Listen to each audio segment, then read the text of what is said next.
I should hold it. It's nice over there. Alrighty. What's up, motherfuckers? Peter Gilmore here for another video. As always, right here on the greatest channel in the world. Killer of Demons 669. Thank you all for watching. Make sure you like the video. Hit that subscribe button down below. And this channel and all my other 4 main channels. So check them out. Subscribe to this channel and all my other channels as well down below in the description box.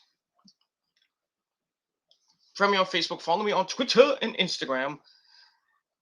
And share this video all over the internet. And don't forget to tap that bell. Turn on all my notifications so you never, ever miss an upload. And that's pretty much all I gotta say about that. So, like the video. Yeah, dislike the video, but doesn't really matter to me. What the fuck you pieces of shit do?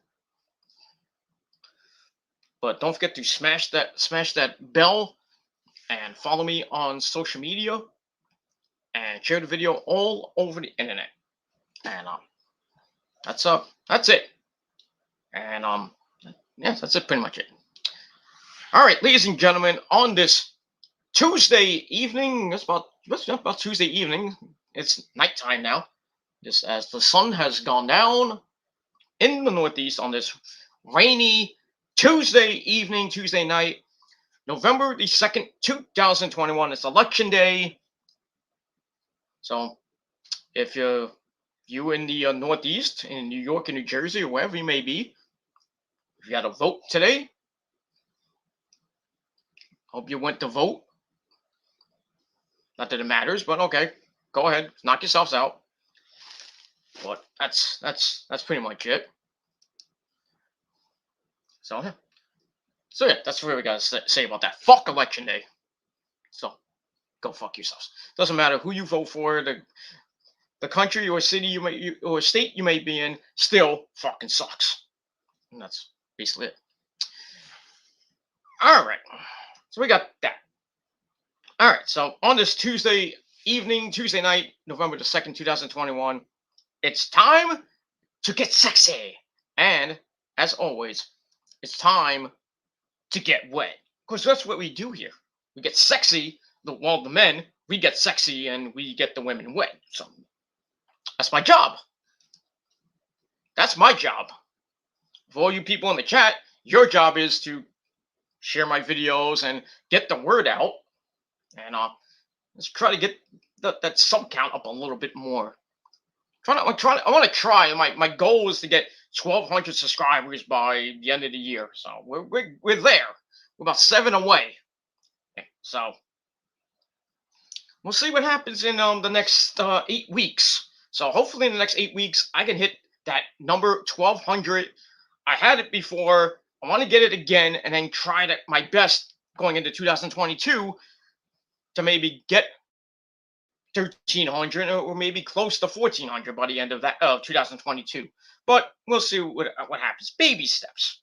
But we'll get there. And that's all I got to say about that. All right. Before we get to the task at hand, I have to acknowledge my chat, especially this guy, my tribal chief of the chat, Nick Infante, 1992, the man that doesn't take shit from anybody. And he has a belt now. Nick, I forgot to tell you, I actually gave you a belt. So, not a black belt or a white belt or anything like that. Nick is now your undisputed tribal chief of the chat. And he gets a belt for it. Custom made. So, yeah. That's your prize there, Nick, for all your hard work and service over the last couple months. So, thank you. You should thank me for all the work you do. Anyway, so we had a great chat yesterday on my SmackDown Rampage review. Hopefully we'll get the same. I'm not gonna go 3 hours because NXT is coming up in about a little over an hour and a half. So I want to get this done and then watch NXT and then probably go to sleep. But we'll see. Anyway, Nick says looks like WWE 2K22 will have microtransactions. Interesting. Does that mean you can trade in the game or something? How does that work? Is it gonna? What is microtransactions? That's interesting. The game better be good. That's all I care about. Not that I can even play it because I don't have PlayStation 5 right now. Unless somebody wants to get it from me for free. It is what it is. We'll see what happens. But yeah, so we'll see what 2K22 does when it comes out next year. And the AEW game as well. So, all right, got my good buddy from the former XWF, now known as a pedal fed, with not one, but 2 known pedals there. Maybe, this guy, the Insanity Plex, maybe we can get those 2 guys to talk to another guy that's well, he's not one of those, but he supports one. Just saying. The Insanity Plex says, we want Gilly. Well, here I am. I'm here. Your undefeated YWC Universal Heavyweight Champion of the world and your undisputed Tribal King of the YWC. Absolutely. There's no one higher than me. Don't even say JD. Don't even say that you know who with his fake subs. They're not higher than me. They're not even more intelligent than me. Just don't, I'm higher than JD, first of all, but it is what it is. He might have more subs than me, but still, he's still an egomaniac. And I hope, JD, your Braves choke tonight. I would love for Houston to just blow the doors off the building tonight. And make it go to Game 7 where it's just, Then I'm like, Dynamite? I'm not watching Dynamite. I don't think anybody's going to watch Dynamite tomorrow if it goes to Game 7. Well, we don't know. JD ain't going to watch. But if they win, so what? JD gets a hard on. Proceeds to get drunk. Nobody cares. Nobody gives a shit. Nobody cares about the Braves. Nobody cares about the Braves because they suck. The Braves suck. And they still will suck for years to come. And that's basically what I gotta say about that. We'll move on. Alright, and the crowd goes wild. We want Gilly! We want Gilly! There should be Gilmore Carter! Gilmore Carter! But I digress. But yeah, my fans, you understand? Got my fans. Anyway. Alright, we got my Canadian brother from the north, Andre Corbeil, in the chat. What's up, Andre? I haven't talked to you in a long time, my friend. Anyway, when I talked to your other brother from down my area, New York. Big Ray, that Knick fan and that freaking Yankee fan. Both teams suck, and the Giants too. At least well, speaking of the Giants, before I get to this comment, to the New York Giants, thank you for making me a rich man. That's all I gotta say about that. It feels good to be right once in a while. It feels good to have money. Not that any of you trolls have money, so business. All right. Andre says Biggie does not have the look of a world champion. I kind of agree. I think I keep saying it. Ever since he won the belt from Lashley, I think it was too soon. I really think it was too soon. You should have cashed in at WrestleMania. That's what I would have done. But I'm not Vince McMahon. I'm not Bruce Pritchard. I'm just a schmuck from New York. So a sexy schmuck to you.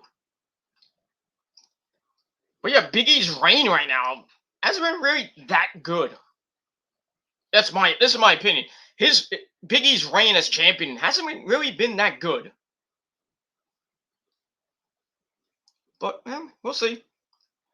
I mean, he's had okay matches. I mean, last night with Kevin Steen and everything, but other than that,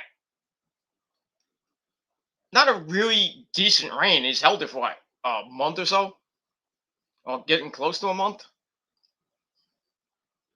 Whatever. I'm just not. It's just not I'm not really invested in his reign at the moment. But it is what it is. All right, we move on before we get into the meat and potatoes. And I also got an announcement to make. So that some people may or may not like. So my fans may not like, but we'll see. Nick says they did it out of pandering. Yep, probably. All right. These are comments before I started, and then that's that. All right, showtime at the Apollo. Tear the roof right off. Oh, sorry.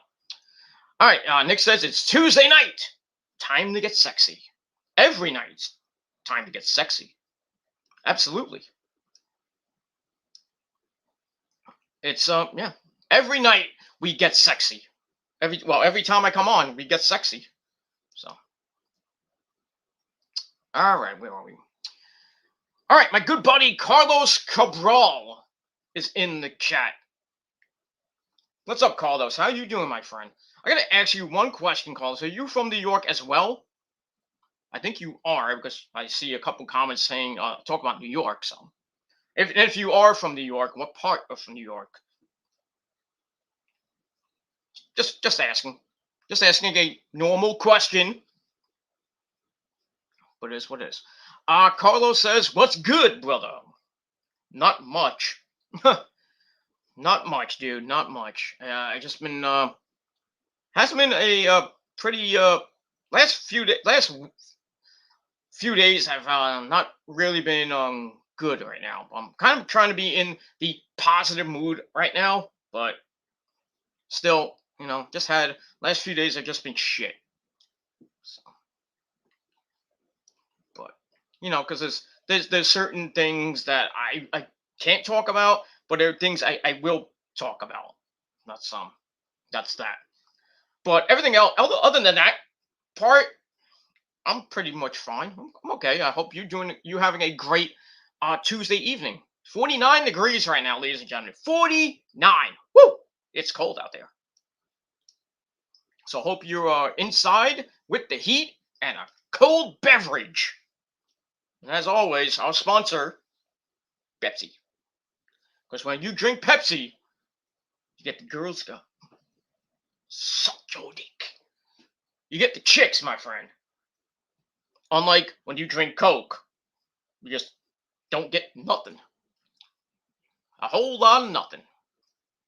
And that's that. All right. All right. Carlos says, Nick, what's good? That's right. New York will get a new mayor. Well, yeah, in about a couple of hours, we're gonna get a new mayor. Thank the Lord. It'll either be Eric Adams or Curtis Sliwa of the Guardian Angels.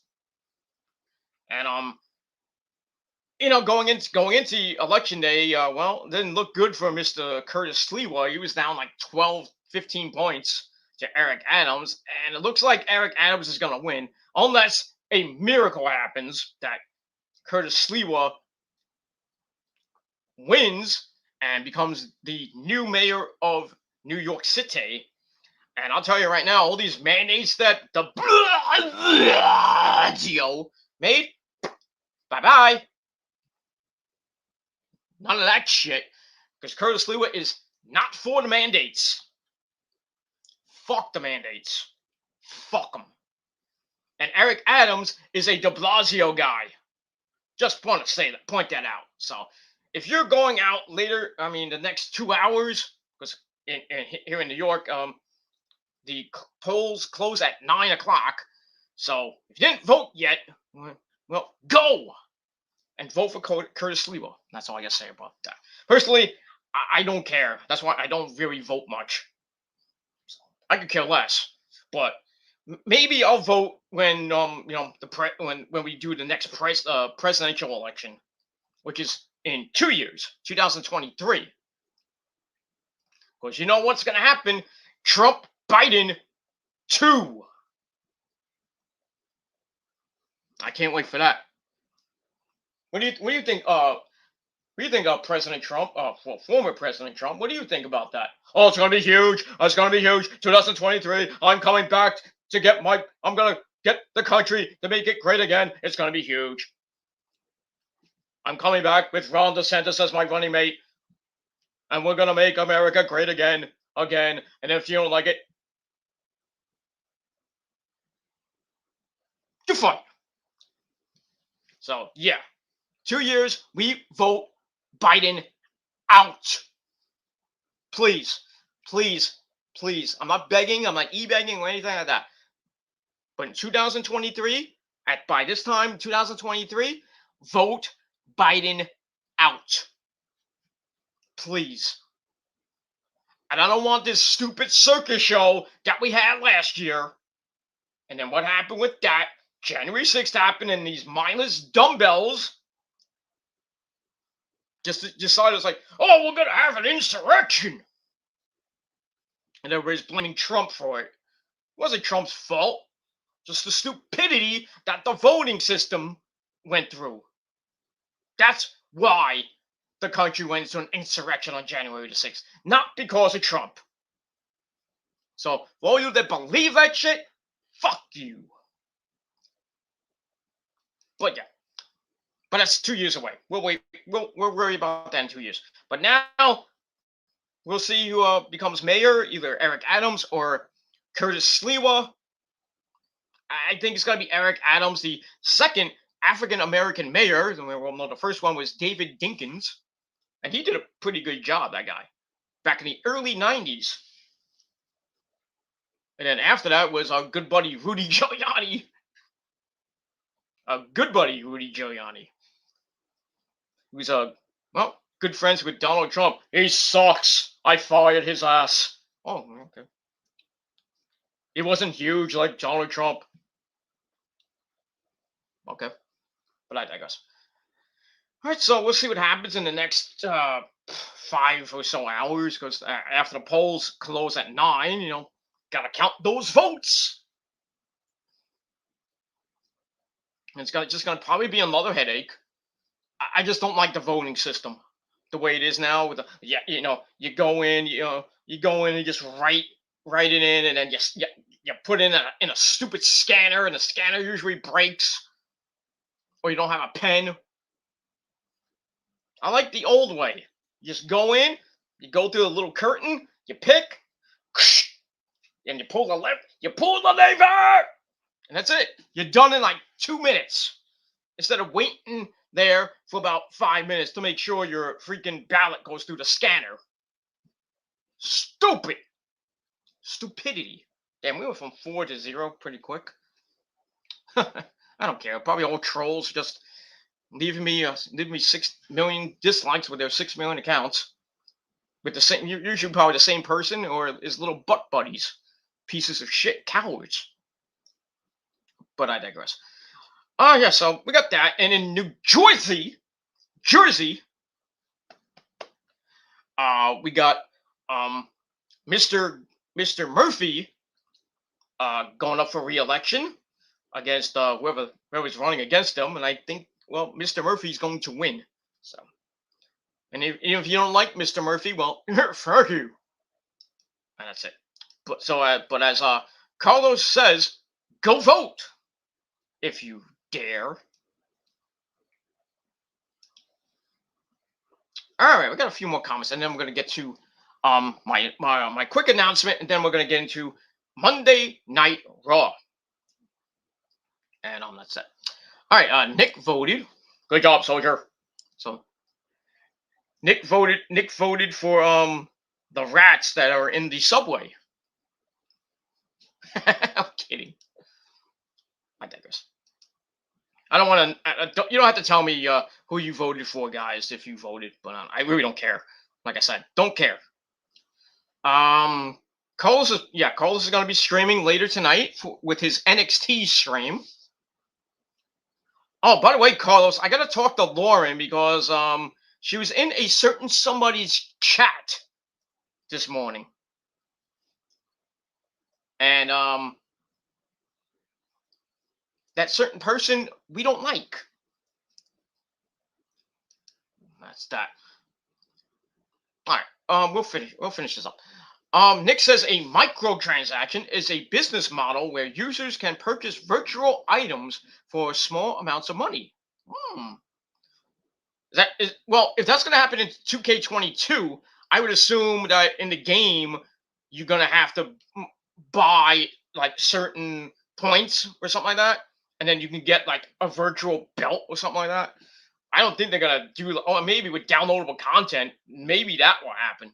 Like you can play the game and then you have something you can actually buy a virtual item.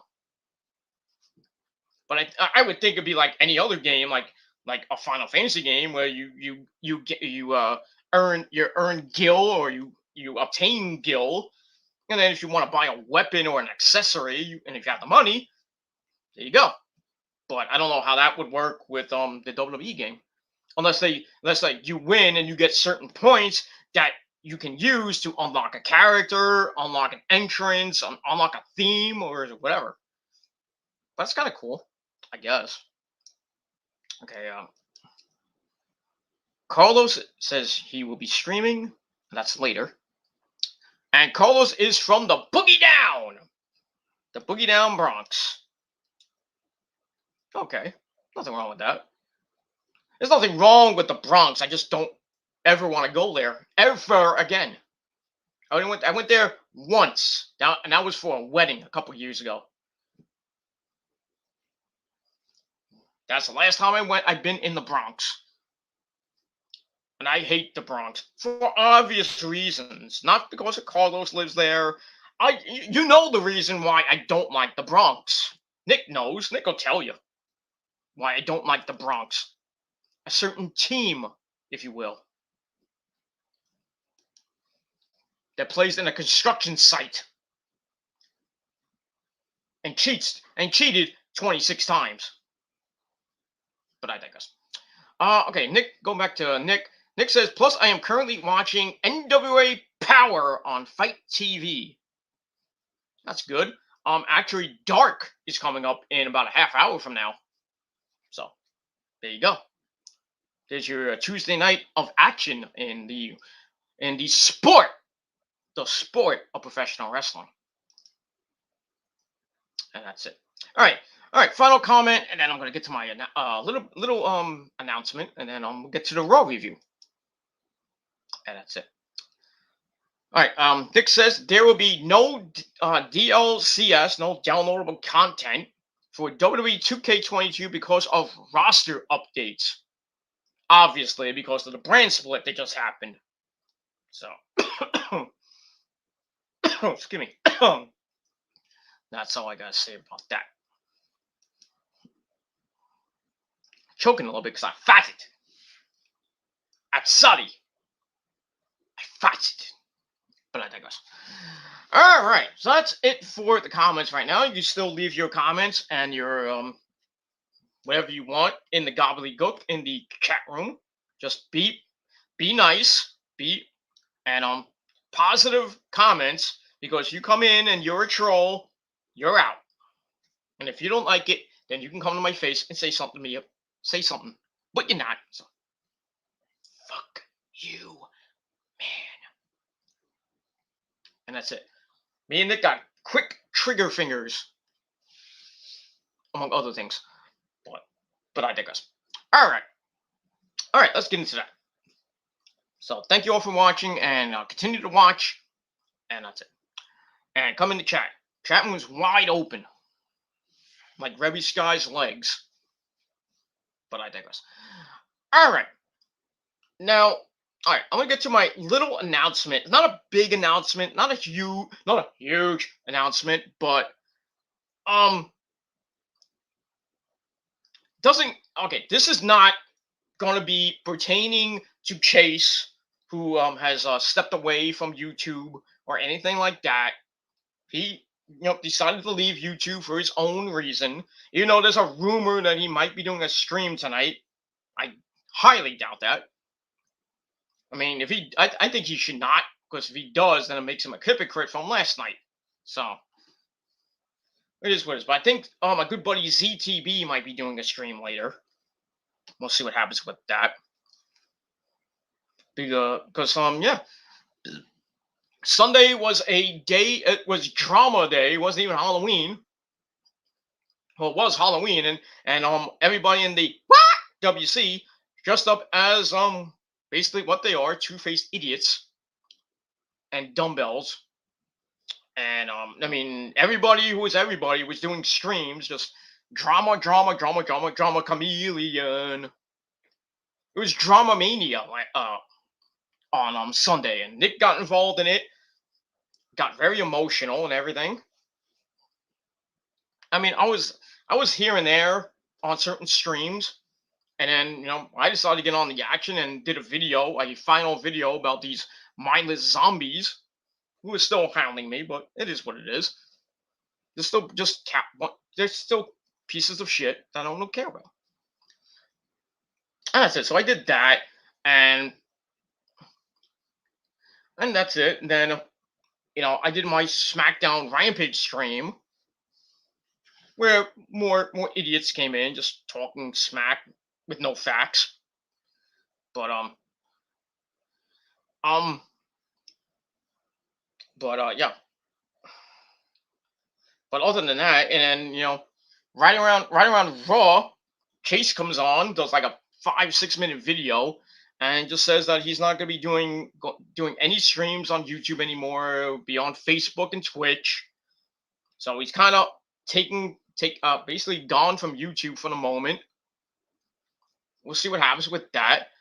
So I wished him well and everything, and then you know, and then other people, are doing video, making fun of it and making fun of Chase, like, oh, there goes your safety net, blah blah blah blah blah blah blah, and then doing their own videos about the whole situation that happened Sunday.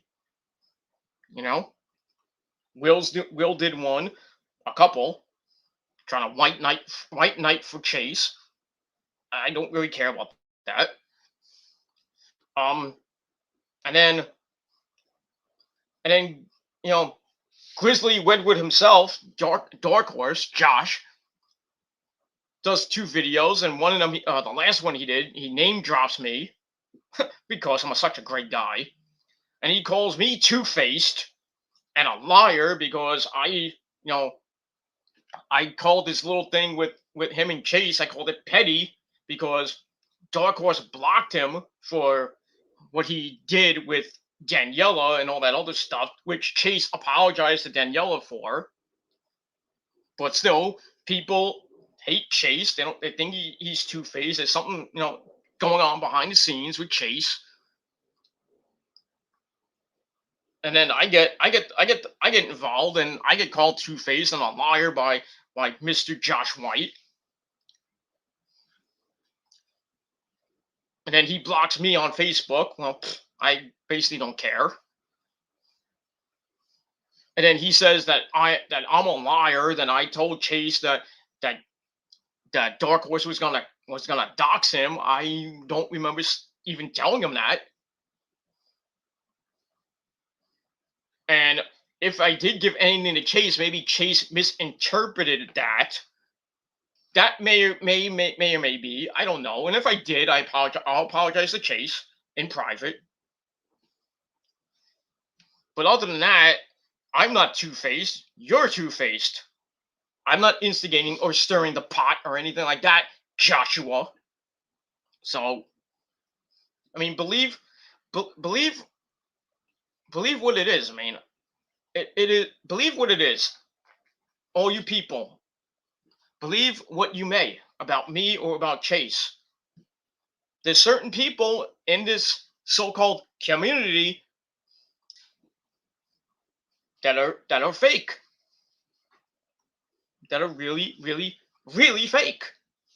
I'm not one of them. I'm probably one of the realest guys in this so-called community. Next, and Chase has done shit in the past. I've done shit in the past. I admitted to some of that on Chase's last stream, not without the last one, but his false flagging thing. I came in the chat. I admitted what happened in 2012. Blah blah blah, and end of story. I get a free pass, even though some people say, "Oh, it's a slap on the wrist." No, I get a free pass because it's 9 years ago. Free pass.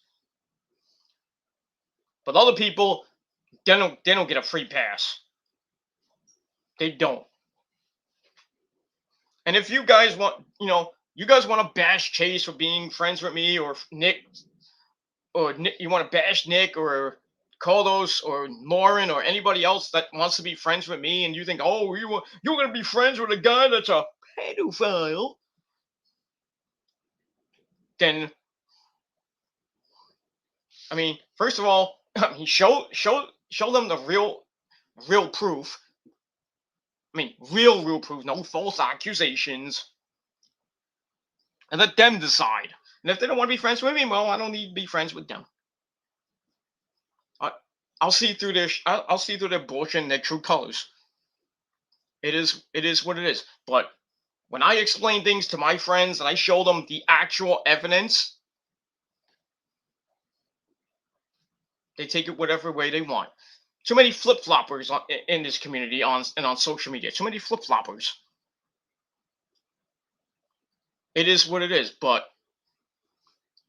I'm not two faced. I'm not stirring anything because I'm neutral. If I want to go on Chase's chat and say whatever I want, I'll say whatever the fuck I want. I'm not trying to start shit. That's my opinion. You can't take my opinion, then get off the fucking chat. Get off the video. That's all I gotta say about that. But that's it. My final thing I'll say about that whole situation with Chase, was it wrong for him to do what he did to Daniela? Yeah, that was fucked up. That was really, really, really messed up to try to hit on her when she's in a committed relationship. You should have waited until maybe if Daniela did break up with her fiance or whatever Lee, her guy, her boyfriend Lee is. If they decided to break up, at least maybe give her some time. And if she's like, she wanted to reach out to you, like, yeah, let's get together, let's have a cup of coffee or whatever, then yeah, you talk to her like that. But still, sometimes flirting gets out of control. Sometimes. I'm just saying. I'm not saying with me. I'm just saying with Chase, and I'll name drop him, Will, because Will loves to flirt in different screens when there's women present. Just saying. But all I have to say about this whole thing, just leave Chase alone. I mean, let him be. Just get over it. Just get over it, you fucking mongoloids. I'm not white knighting for Chase. If Chase wants to leave YouTube, let him be. That's it. That's it. He did something that was wrong. He knew he was wrong, and then he went on with Daniela. He really didn't have to, because he just got it done in private, but he did it anyway, and he manned up. He apologized to Daniela. I thought that was nice and genuine, and that was it. And that should be it. But then we got a witch hunt going on against a whole bunch of people, myself included, and I really don't care. Think what you want. Think what you want, because now we see the real people on this website. They're a bunch of flip floppers. And that's pretty much it. All right, let's get to a couple more comments, and then we'll continue on. Oh, okay. Nick was asking Carlos when he's gonna stream. I would think after NXT goes off the air there, Nick. Probably around 10, maybe 10:30, 11 o'clock. Let me move on. All right, my good buddy, the Ethereal Leon is in the chat. What's up? Everyone is killing their own for the bullshit. Chase is a good man still. Yeah, he is. He is. Nobody's perfect. Nobody's perfect. I never said I was perfect. I've done a lot of crap in the past, and I'm not, you know, I'm not proud of or anything like that. But at least I admitted to some of that. Everything. I basically admitted to a whole bunch of stuff like the last couple of days. But that's that. Okay. Theory alone says, and a lot of flip floppers and a lot of silver tongue devils. Yeah, because guys like me have the golden tongue. Ask your mom about that. Okay, had to retract my comment, didn't realize what happened, had stuff in my mind. That's okay. That's okay. Alright, Nick says, I have nothing to say on that matter. Yeah, keep it to yourself. Keep it to yourself. Alright, so we got that. Now, to my little mini announcement that I want to make before we get into this raw review. Now this does not, like I said, this does not have to. It's not part of the Chase situation. This is personal stuff with myself. So, it's November the 2nd right now. I mean, I made a post on Facebook. If you're on my Facebook page, was gonna put up on Instagram, but I was like, I know the trolls are gonna be watching because I have trolls that stalk my Instagram and my Twitter.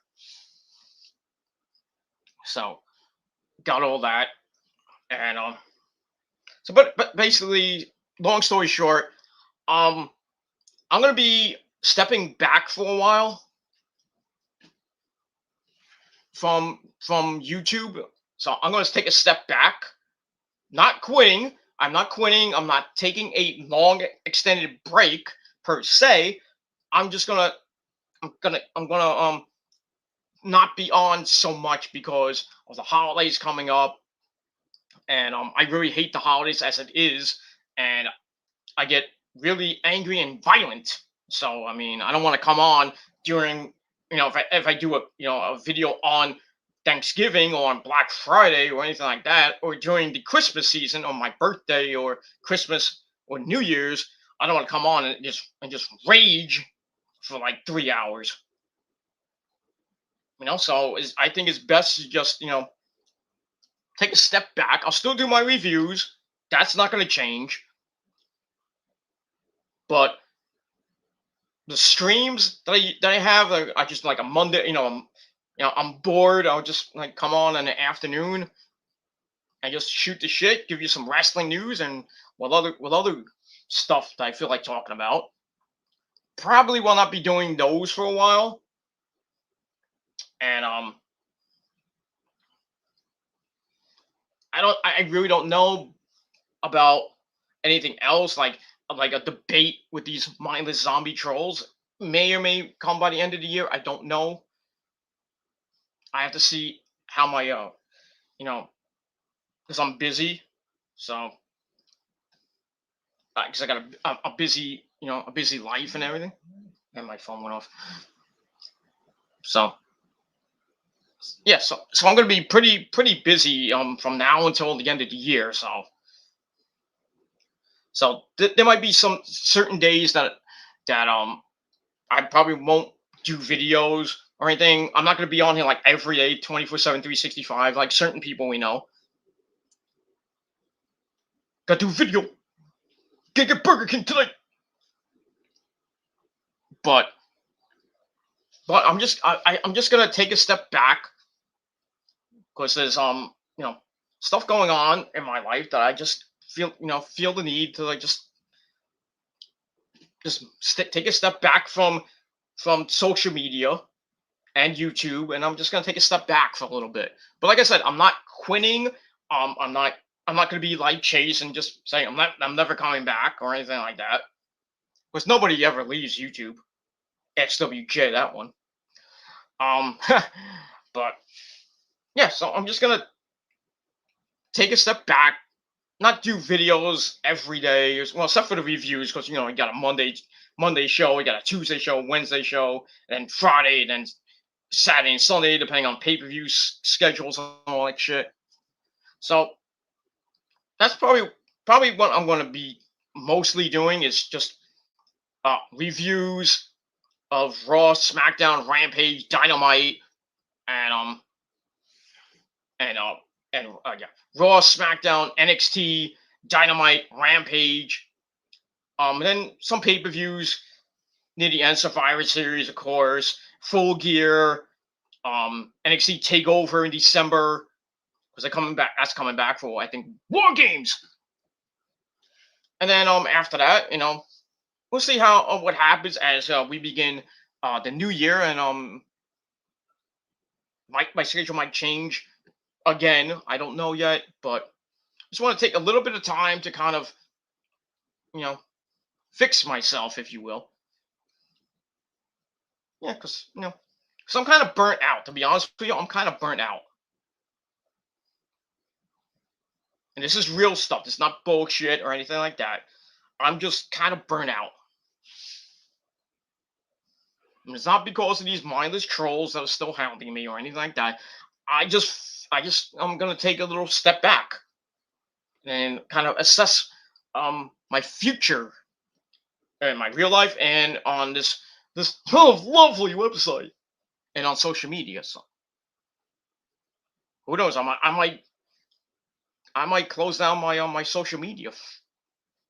Not for the long term, but I might just not go on social media that much as I used to. I mean, I already got a 1 week ban on Facebook for basically speaking my mind once again, and Zucker fuck decides like, oh, you can't say that. So I got banned for a week, so I don't come back till next Tuesday. I could care less because I got I got Twitter and Instagram, so I can voice my opinion, and YouTube.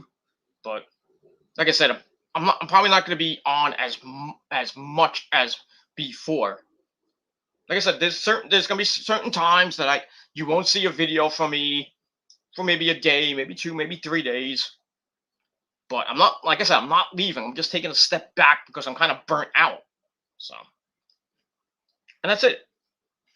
If you don't like it, you want to laugh and make fun, like, oh, Peter's leaving, yay! Then do your fucking bullshit. But if you support me, if you've been with me, from day one or up to now, that's all I gotta say about that.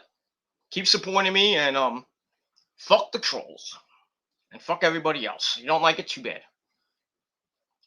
And that's it. So once again, I'm gonna be taking a step back, but still, you'll get your reviews. And that's pretty much all I gotta say about that. There's just certain days that I'm probably gonna take a couple of days off during the week.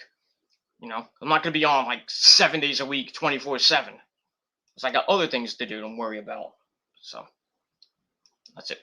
All right, let's get to one comment, and then we'll get to this Raw review. And it's kind of getting hot, so I gotta lower my heat. And that's it. I gotta take a mean old shit. All right, Theory Leno says Silver Tongue Devil is a grand manipulator. If you don't know what it means, by the way, bro. Okay. Okay, just saying.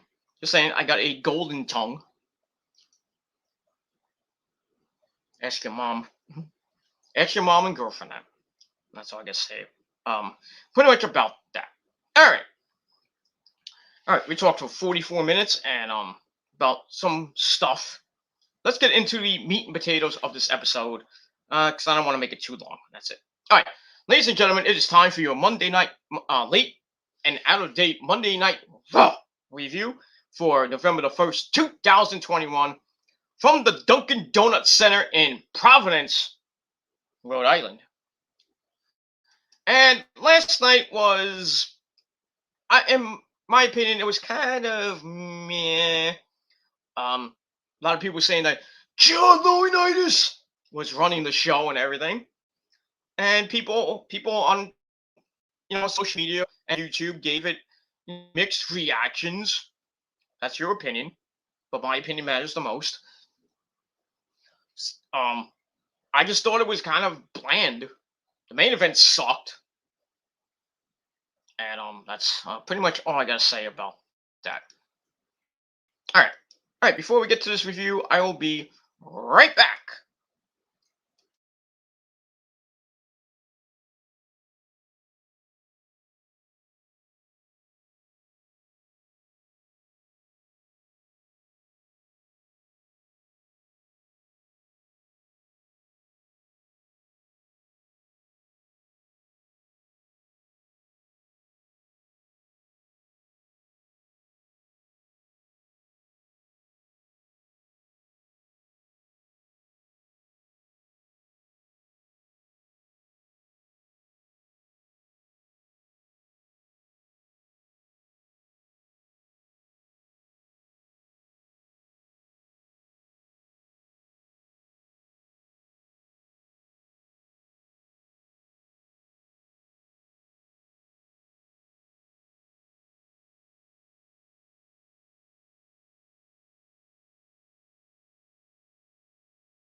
All right, we're back after had a release the dragon, if you will.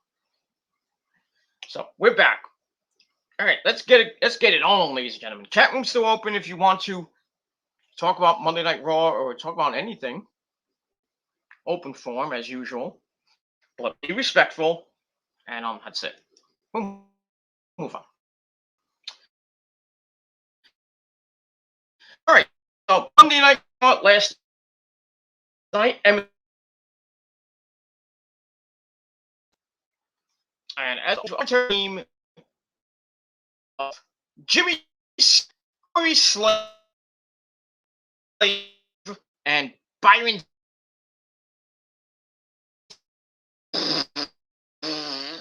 Jackson.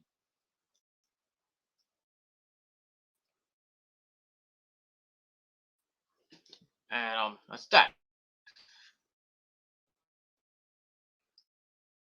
So to the end of the year and starting the hype and, machine towards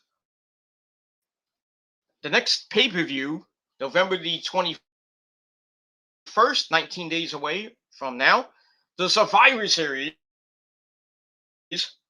in Brooklyn, New York. Hop, skip, jump away from me at the Barclays Center. So we'll see what happens with that. So we'll see what happens, and it's gonna be Raw versus SmackDown.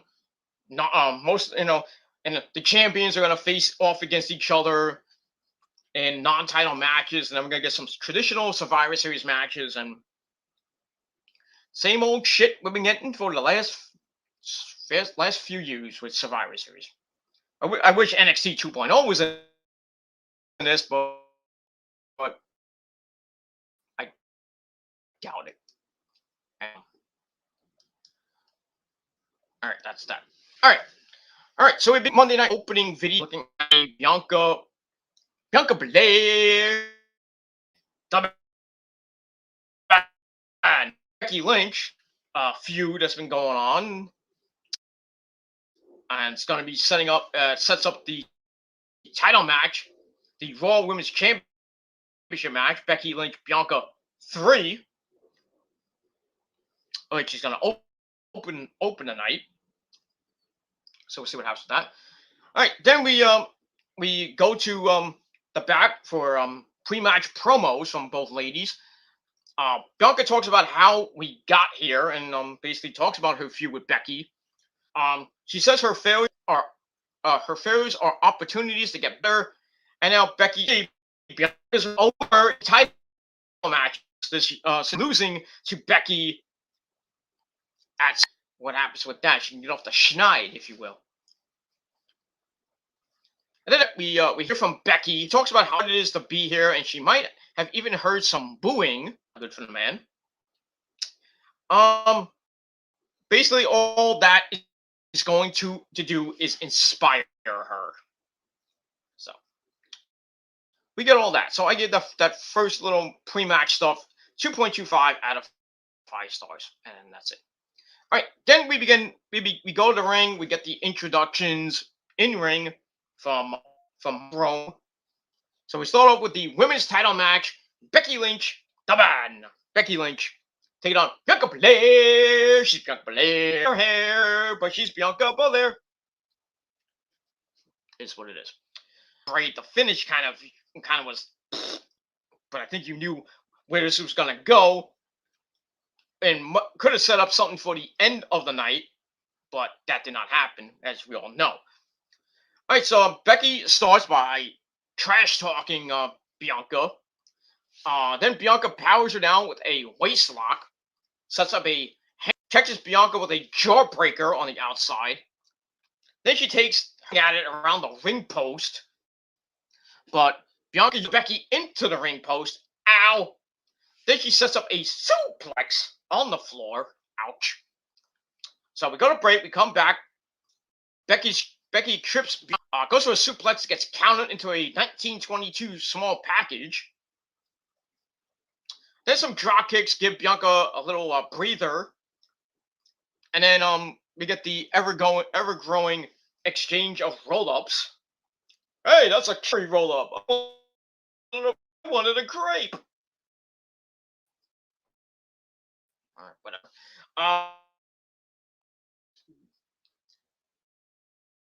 Becky then gets roll-ups and locks it. Tries to lock in Summer. Bianca powers up. They crash out to the floor as we go to another break. Just get my notes in order if I can. There you go. Thank you. Oh, I went a little bit. Yeah, I went too far. Sorry about that. Okay. All right. Then we go to break. We come back. Becky grabs a triangle choke, but then Bianca uses her super strength. Well, super strength, if you will.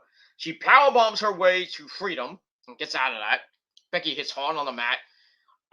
Becky stops a charge with a big boot. She goes up top, only to get caught in a gorilla press by the powerful Bianca Belair, the EST. That gets counted a manhand slam, or the rock bottom, if you will, for a near fall. They go back. Becky's face onto the announce table. Then she hits the glam slam as they go back in. Gets a near fall out of that. And then Becky goes up top, gets caught in the KOD. Mark was holding the ropes, and the referees are telling her, like, counting her, get off the rope, 1, 2. And he doesn't see Becky take off the turnbuckle. So Becky takes off the turnbuckle pad and to escape. Then she's saying it. And Bianca hits her titties right on the freaking exposed turnbuckle. Becky rolls her up. 1, 2, 3. Becky Lynch retains the Raw Women's Championship. The greatest way to win, but you know, as I say, when you win by any means possible. And 5 in title matches since she lost the SmackDown Women's Championship. So what does this tell you where Bianca is going to be going pretty soon? I think she'll still be around the title picture, but at this point, you know, they really did her dirty at SummerSlam, and ever since then, they just, you know, Bianca just hasn't been able to pull the trigger and get that belt back. And I don't know what's going to happen now. I think she's just going to be lost in obscurity and maybe going to Titus Catering pretty soon. So now we got a new challenger for Becky Lynch, and I'll get to that in a second. But the match was okay. I gave it 2.5 out of 5 stars, and that's that. So we'll see what happens with Bianca next week. And that's that. All right. After that, we go to the gorilla position, where we see Kevin Patrick, whatever the fuck his name is, and his guests are the Mysterios, Rey Mysterio, booyaka booyaka, and his son Dominic Mysterio, booyaka booyaka. Dominic, I'm your puppy now. Sorry, I had to do that. They're talking, and they talk about Dominic losing to Austin Theory last week, and Ray says Austin is great at what he does. And not to be outdone, Austin Theory comes in to interrupt. And he says, well, I'm going to do to you, Ray, what I did to your son last week and beat you. But Ray is ready to show what the Mysterio name means. That's it. So I gave that 2.25 out of 5 stars. And then after that, we get to match number 2. Rey Mysterio and Austin Theory. It was an okay match, kind of corny ending. Dominic was out with Ray and everything. So they come out, and then Austin Theory comes out, and then we see a picture that Austin, he took a selfie, and we see them before the match. That was kind of nice. Match was all right. They started off pretty quick, rating and kind of into the corner. Theory gets right back up with a suplex for a near fall. Then and a kind of like a torture rack. Then he kind of hits shock treatment a la Abyss to put him down right in front of Dominic. And then he's like, come on in, sir. And the ref's like, don't worry about him. Get back in there. Okay, referee, calm down. Anyway, then he hits a nice rolling drop kick from outside the apron into the ring. Hits a drop kick, beautiful. Puts Ray in trouble. Then Ray sends Theory to the outside to change the momentum. Ray hits a DDT on the floor, which keeps Theory down as we go to break. We come back. Ray has to fight out of a 1915 bear hug, but he does get out of it. Theory goes up top. That gets broken up. Theory sent hard into the corner off a Hurricane Rana. They'll get an exchange of drop kicks, which keeps Theory down, but he takes Dominic down like the little heel that he is.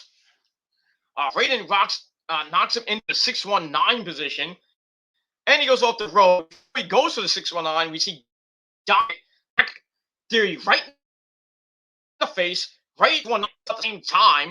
Then Ray drops the dime, and he's about to win the match, but then the referee's like, he looks at Dominic, he's like, ring the bell! I'm like, what? I'm like, what? So Ray gets disqualified thanks to his dopey son. And that's it. Austin Theory gets another win, and then he takes another selfie. And that's it. And then Ray and Dominic are in the ring, and like, what the hell happened? Dominic's trying to I thought the referee wasn't looking. Obviously, he was not.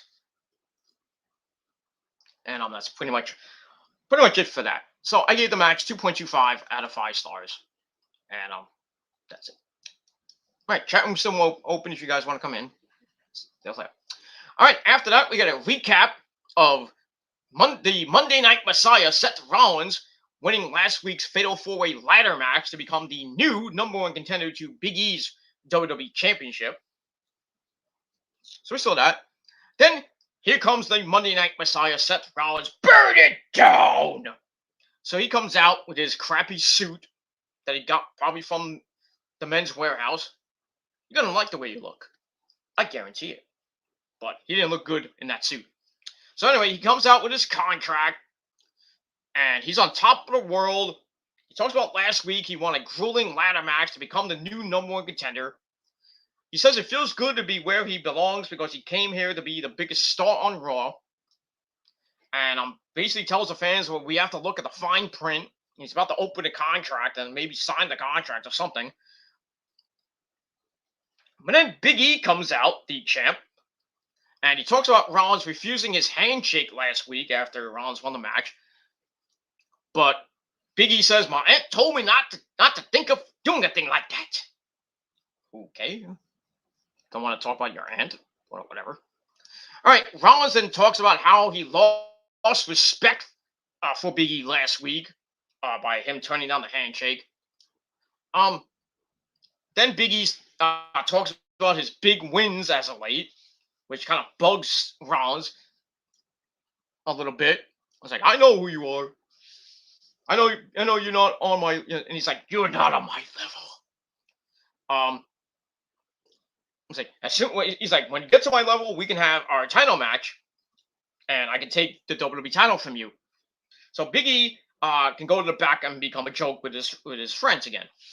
So Big E doesn't like that, and he does like, I don't like you making fun of my good buddy King Xavier. Really don't like you talking shit about Kofi Mania from WrestleMania 35. It was like 2 years ago. So he's like, okay, Seth, I'm going to give the fans what they want. How about me, you cash it, you can have your little match for the WWE title. And he looks at the fans like, he's like, we're going to do this tonight in the main event. I'm like, okay, that's fine. Do it. Let's do it. Let's have a WWE title match in the main event. We haven't seen that in a while. So, but Seth's like, hold on. We're not going to have this tonight. I'm not 100%, selling the match and everything, the brutality that it was. He's like, well, we're going to do this on my terms. And then the revolving door people start coming out. Kevin Steen comes out, Kevin Owens, whatever you want to call him. He comes out and he's like, I don't want to hear another word from you, Rollins, especially because you wear that damn suit. I've heard enough. The people are getting annoyed, and I'm getting tired of people calling themselves the face of Raw. He mentions like Becky Lynch. He mentions Horseface Charlotte Flair. He even mentions Seth Rollins as well. But he says they are forgetting this face, not my face, his face, right here, because, it's the Kevin Owens show on Monday Night Raw. He talks about last week, Rollins won the ladder match, but people were talking about his performance instead. So then he promises to give everything he has every week and always keep fighting. He says it might be for 3 months or 3 years. His contract status getting involved in that. But he's going to give the fans something to remember. And he's like, well, Big E, since Seth can't fight, how about me and you fight for the very first time? I'm like, yeah, let's do it. So Ron's like, yeah, I like that. So Kevin's like, shut up, bitch. When you say bitch, tells him to shut up. Big E's like, yeah, let's do it. Like Paul Stanley says, let's do it. So we got the match in the main event. Big E taking on Kevin Owens, non-title. Should have been for the WWE title. Just saying. So that's it. So where does Rollins play in all this? We'll get to that in a little bit. But pretty good segment. I loved Kevin's promo. It was so passionate and you just know that he's going to be leaving in 3 months. Or does he re-sign with WWE for 3 years? I guess we're going to have to see at the end of January where he goes. I still think he's going to AEW, and we'll see him at Revolution to beat the crap out of the Elite. And we'll see what happens with that. I'm telling you right now, Mount Rushmore 3.0 with Steen, Adam Cole, baby, and the Bucks are going to reform by the summer. By the spring, or by double or by the summer of next year. Because I think the Elite will be no more. Or there'll be two different versions. I don't know. But we'll see. We'll see what happens between now and Double or Nothing. Or by Revolution. We'll see. We'll see what happens with all that. And we move on from there. All right, so I gave that segment 3 out of 5 stars. Wasn't that bad. And we'll see what happens later on in the night with Big E and Kevin Steen. That's it. All right, then we get a video from early in the day with Carmella and the Queen, Zelina. They're talking about basically how sexy they are. Nothing wrong with that. They're walking, and then they see Nikki Ashhole and Rhea Ripley, the women's tag team champions, right next to them. So Zelina says Nikki's mask compliments her, and then she starts. They're like blah blah blah blah blah. It's like they kind of get the heel heat a little bit. I was like, yeah, they're gonna have a match coming up. So it kind of compliments her match, like, oh, it makes you look nice, and I like Rhea Ripley. So they leave, and then it's like, that was the most hideous mask I ever seen. And then Rhea Ripley and Nikki Ashhole come up. They're like, we heard everything you said. So it's like, so why don't you girls go out to the ring and face us in a match? And that's what happens. That's what this sets up the match coming up. So I gave that 2 out of 5 stars, and that's it. All right, then we get to the match. Not a contenders match, if you will. And one of those stupid things that doesn't really happen. They get a contenders match, and they have like three more contenders matches, which makes no sense. Remember Shotzi and Tegan? They beat Natalya and Tamina when they were tag team champions, not once, not twice, but 3 times, and they never got a title shot. But I digress. So anyway, yeah, match was wasn't great. So it starts off with Zelina Vega and Rhea Ripley, and Rhea Ripley looks like 7 feet tall, and poor little Zelina Vega looks like a 4-foot midget. She's a hot, sexy midget, but it is what it is. Go ahead, Tommy, end that one. Then we see Carmella like, ladies, I have to get my mask on. I got to protect this beautiful face. And then Corey Graves like, yeah, I gotta protect the moneymaker because I'm the guy that's banging her. And then he's bad mouthing Byron Sachs. It's like, you couldn't get a girl if the only way you could get a girl is if you subscribe to her. Damn, that was savage.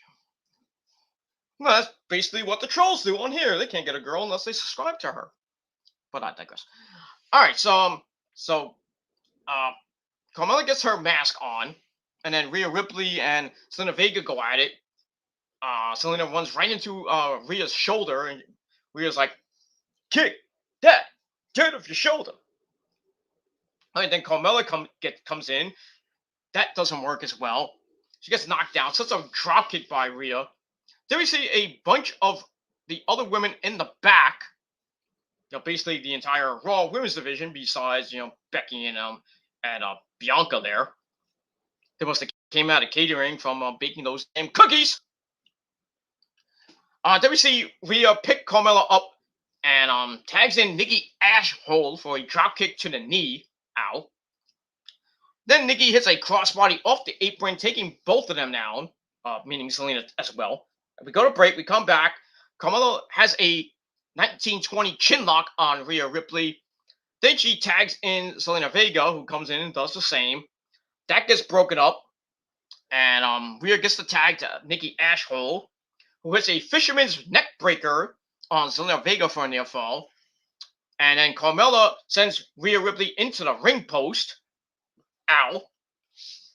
Then Carmella distracts Nikki from the outside. And then Zelina hits Code Red, which has been hitting a lot lately. And 1, 2, 3, they get the pin. So Zelina Vega got a humongous push going on right now. And I couldn't be any happier. About fucking time. About time. You had to get rid of Andrade and had to release her to do that, and then bring her back and do that before, because she was jobbing for like a month or two, and then she's like, "Oh, we're gonna put her in the Queen of the Ring, and I'm gonna make her Queen of the Ring. I'm gonna push her. She's gonna get big wins over Doudrop and Carmella, and now she's gonna be winning almost every goddamn week. Should have done that a couple years ago, dumb fucks." And that's basically what I gotta say about that. All right, so Zelina Vega and Carmella get the win. A little over 8 minutes. Wasn't really great match, so I gave it 2.25 out of 5 stars.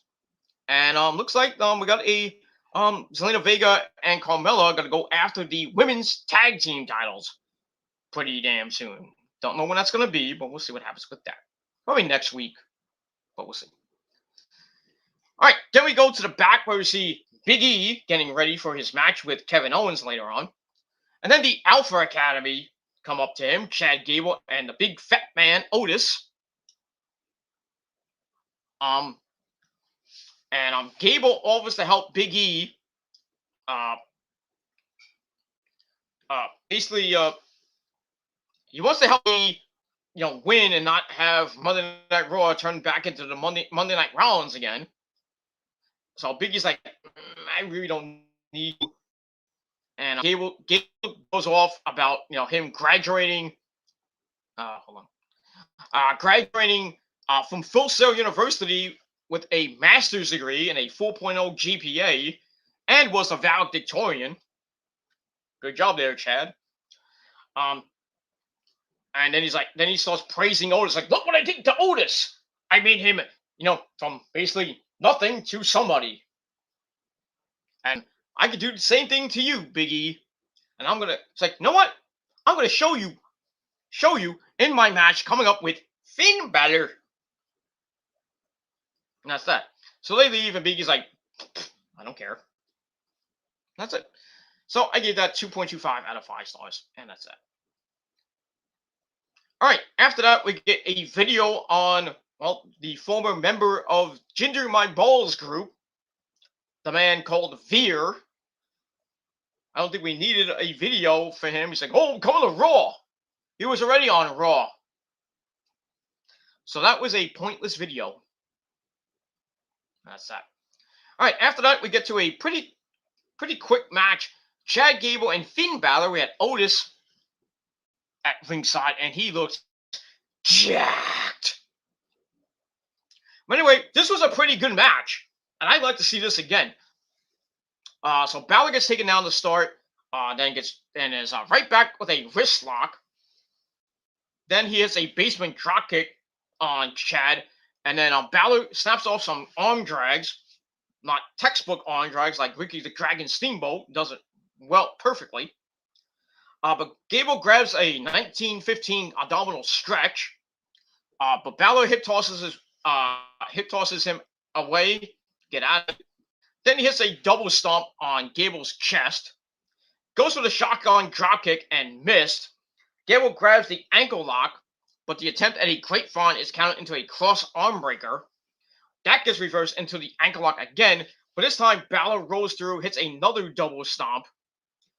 And then Gable German suplexes Finn for a near fall. He goes up top looking for the moonsault. Kurt Angle, they brought his name up during commentary. But Balor gets the knees up. His leg was kind of all messed up during the match.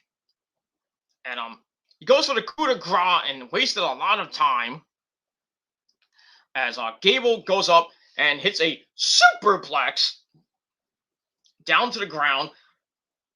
But Finn tied his legs together, tied him up with a kind of a small package. 1, 2, 3. Finn Balor gets the win over Chad Gable in almost 6 minutes.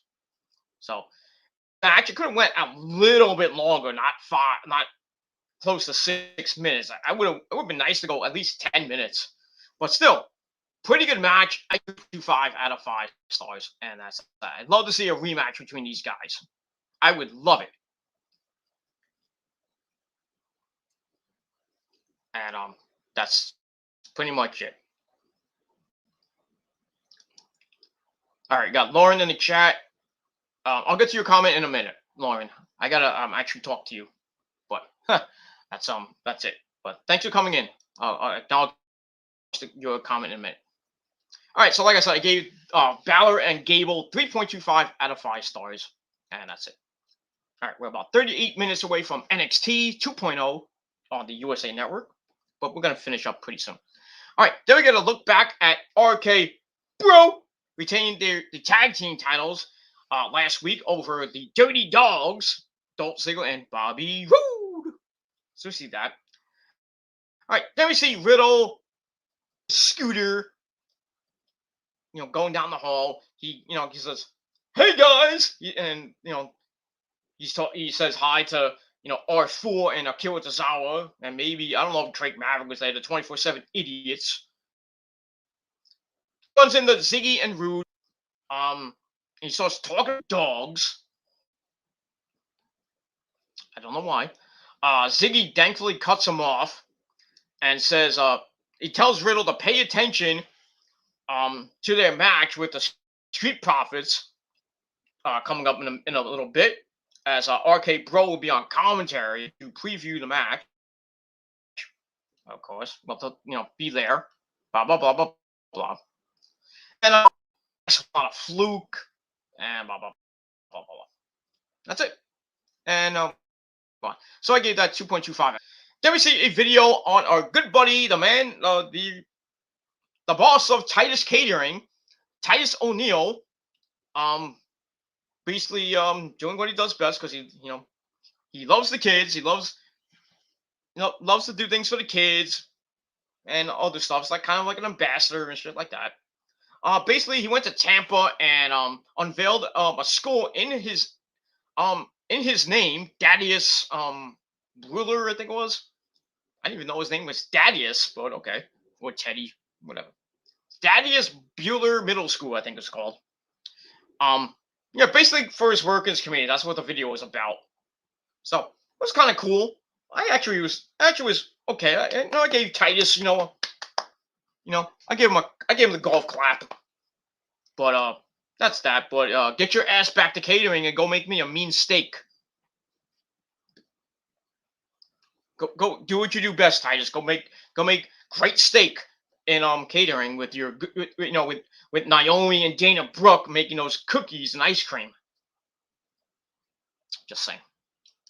Just saying. That's it. All right, after that little segment, which I really didn't rate, didn't care. All right, then we go back to the ring. We got the Street Profits, Angelo Dawkins and Montez Ford taking on the Dirty Dogs, Dolph Ziggler and Bobby Roode, with RK Bro on commentary. Commentary, yeah! Hey, why don't you sit next to Corey Graves? Yeah. Hey. Nobody cared. I mean, but yeah, RK Bro came out to a remix version of Randy Orton's theme song. What? What? A remix version? The fuck? Why would you write a song like Voices? I mean, come on. Whose idea was that? Was it yours there, John Laurinaitis? Or was it yours, Bruce Bitchpurd? Or was it you 76-year-old senile bastard Vince McMahon? I hate it. The song is garbage. It sounds horrible. But JD thinks it's great. Fucking show he is. I hated it. I want Voices back, god damn it. Not even Voices. I want Dawn of My Eye back for Randy Orton. Come on. Let's go back in the day, man. Come on. Dawn of My Eye was better than Voices, in my opinion. I mean, press 1 if you think I'm wrong. Well, what? I know. Let's put it to the chat. I know that maybe be Nick and Lauren in the chat. What do you guys think is the better theme song for Randy Orton? Dawn of My Eye or Voices? Or something else? Well, you only had 2, as far as I know. Those were the 2. Besides the Evolution theme by Motorhead. Like a line in the sand. Got a wart in my face. Oh. Time to play the game. Okay. I think if Lemmy was still alive today, I guarantee you there'd be some new themes for like guys like Randy Orton and the like. Maybe for Damian Priest. But sadly, he passed away 6 years ago, at the age of 70. So, I just don't like this remix. I don't. It's I know it's a mix of, well, from what Lauren's saying. I'll mention this comment. Let me put the comment here. Lauren's saying it's a mixture of Thorn in My Eye and Voices.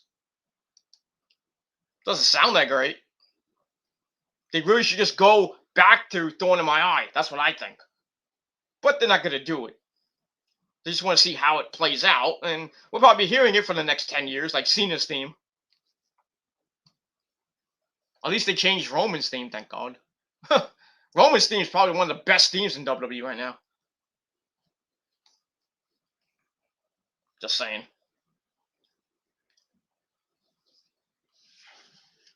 And that's it. But so anyway, yeah, they come out, they want commentary, talking up a storm.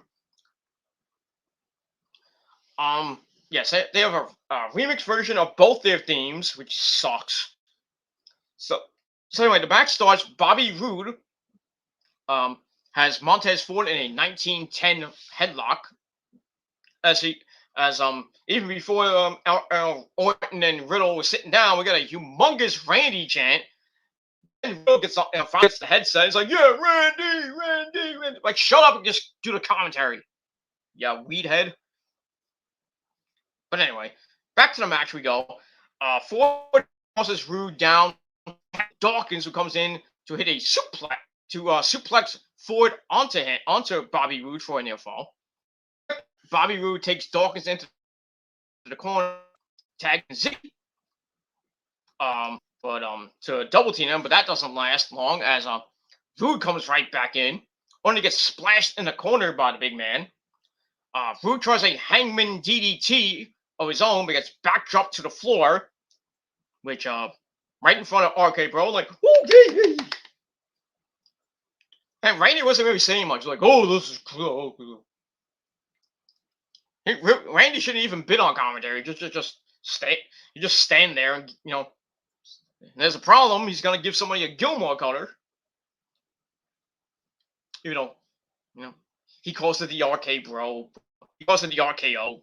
I just modified it to the Gilmore cutter, which is the most effective move, and much better than the Diamond Cutter and the Ace Crusher. Just don't tell Diamond Dallas Page about that, okay?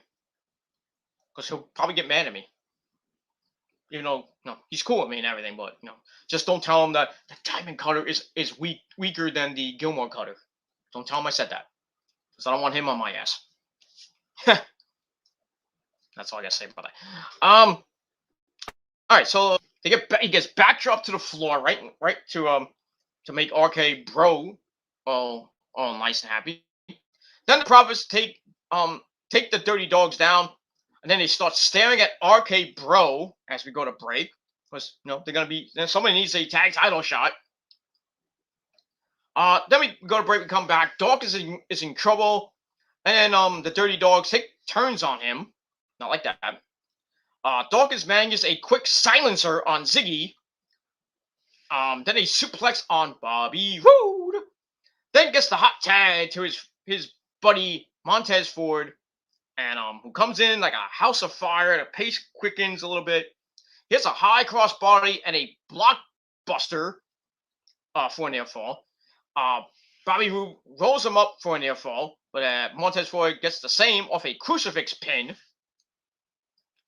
Then a catapult sends Montez Ford into a DDT for a near fall, and then everybody's in the ring, outside the ring, and then Montez Ford jumps out of the ring, does his flippity-doo, big dive on the floor, and the fans are going nuts. And then Riddle and Orton are like, "Holy shit!" And they start going, "Yeah!" They like They're all excited. They get out of their seats and everything. So the match was getting a little bit good, and then the big black diesel himself, Omos, comes out, causing a distraction, which allowed Dolph Ziggler to slam Montez Ford down. I don't know if he hit the zigzag or he just took Ford down. 1, 2, 3. The Dirty Dogs beat the Street Profits in a little over 11 minutes. And that's that. Match I gave 2 point. I'll still give it 2.5 out of 5 stars. Wasn't that bad, but it is what it is. And that's that. After the match, almost out the both of the Street Profits, and then Riddle's like, "What'd you do that for?" And almost like, "Shut up, Riddle." Beats him up, even though he kind of picked him up. I thought he was gonna throw him in the ring, and he just drops him on the apron. I think that might have been a botch. Anyway, and then Orton's all pissed off. He throws the headset down. He's like, "Motherfucker, why you going to come get some of me?" I was like, when are we gonna see Randy Orton and Omos go at it? Because I want to see if my boy Randy Orton can hit more color on the big black diesel. Give me what I want, WWE. Or as Batista says, "Give me what I want, Hunter." Yeah, Hunter gave it to him all right at WrestleMania 35. Not like that. Yeah, so we'll see what happens with that. The tag team division on Raw is just a mess right now. AJ is conspicuous by his absence because I think he has an injury from what I heard. They just took him off TV, I think because he has an injury, or I just don't know why we haven't seen AJ in the last couple weeks. I think he might have an injury. I'm not exactly sure, but even some who put up a video about AJ, and really didn't hear much of it because he's just praising himself up the wazoo.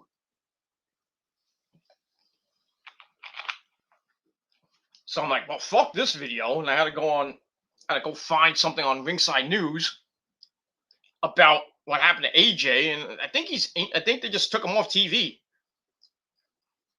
So I think there might be an injury with AJ. I'm not sure, but that's basically it with that. But I hope AJ comes back soon.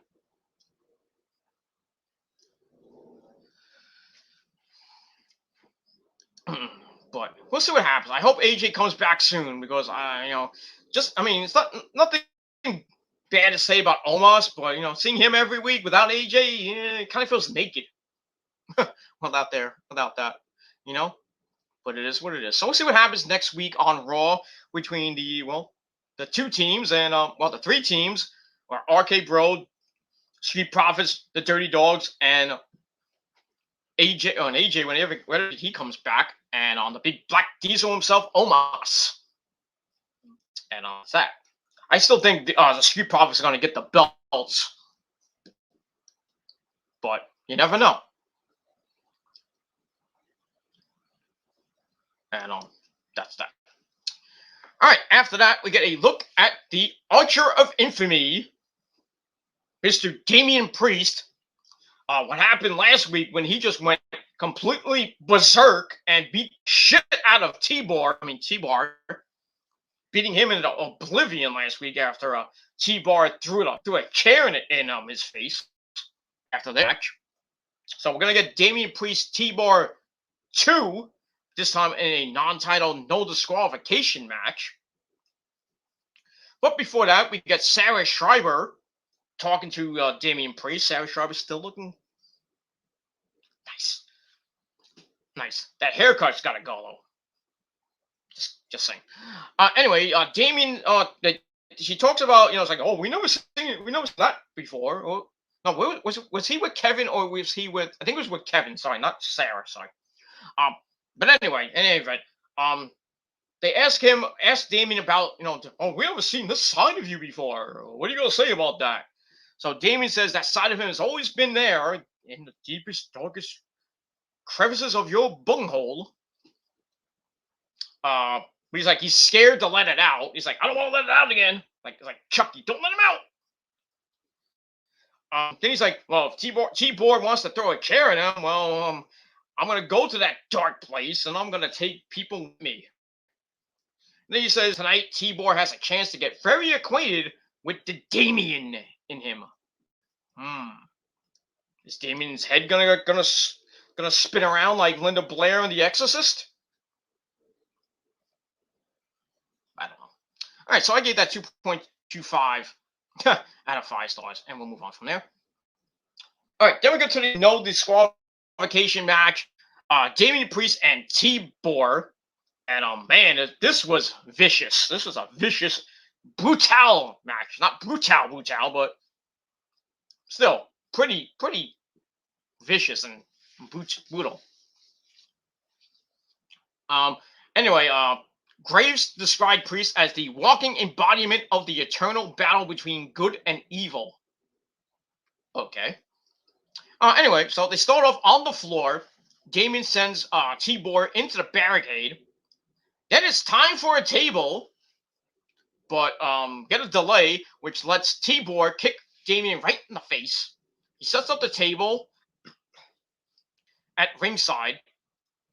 But then Damien comes and tries to choke slam him, but T-Bor had to get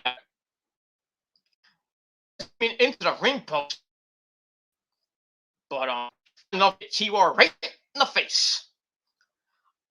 Then T-Bor crotches Damien on top, then hits a Super Samoan drop. He says, he's like, might have had broken rib. He was in a lot of pain. Anyway, we go to break. We come back. Damien's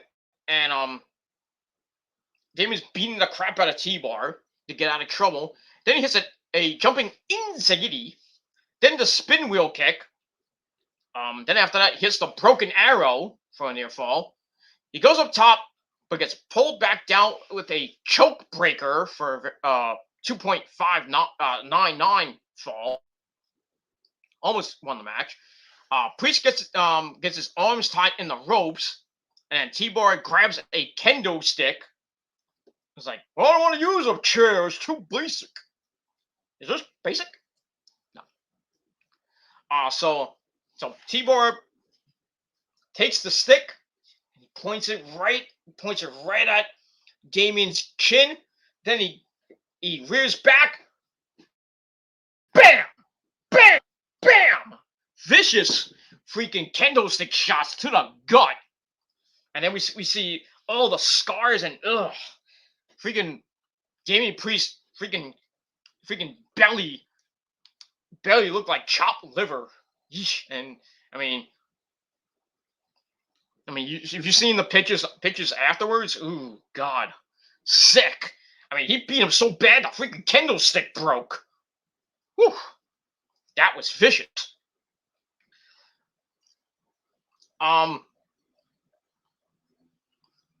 But Priest gets out of that with a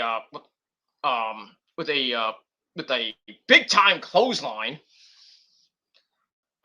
He grabs the chair, and I think he's going to that deep dark place.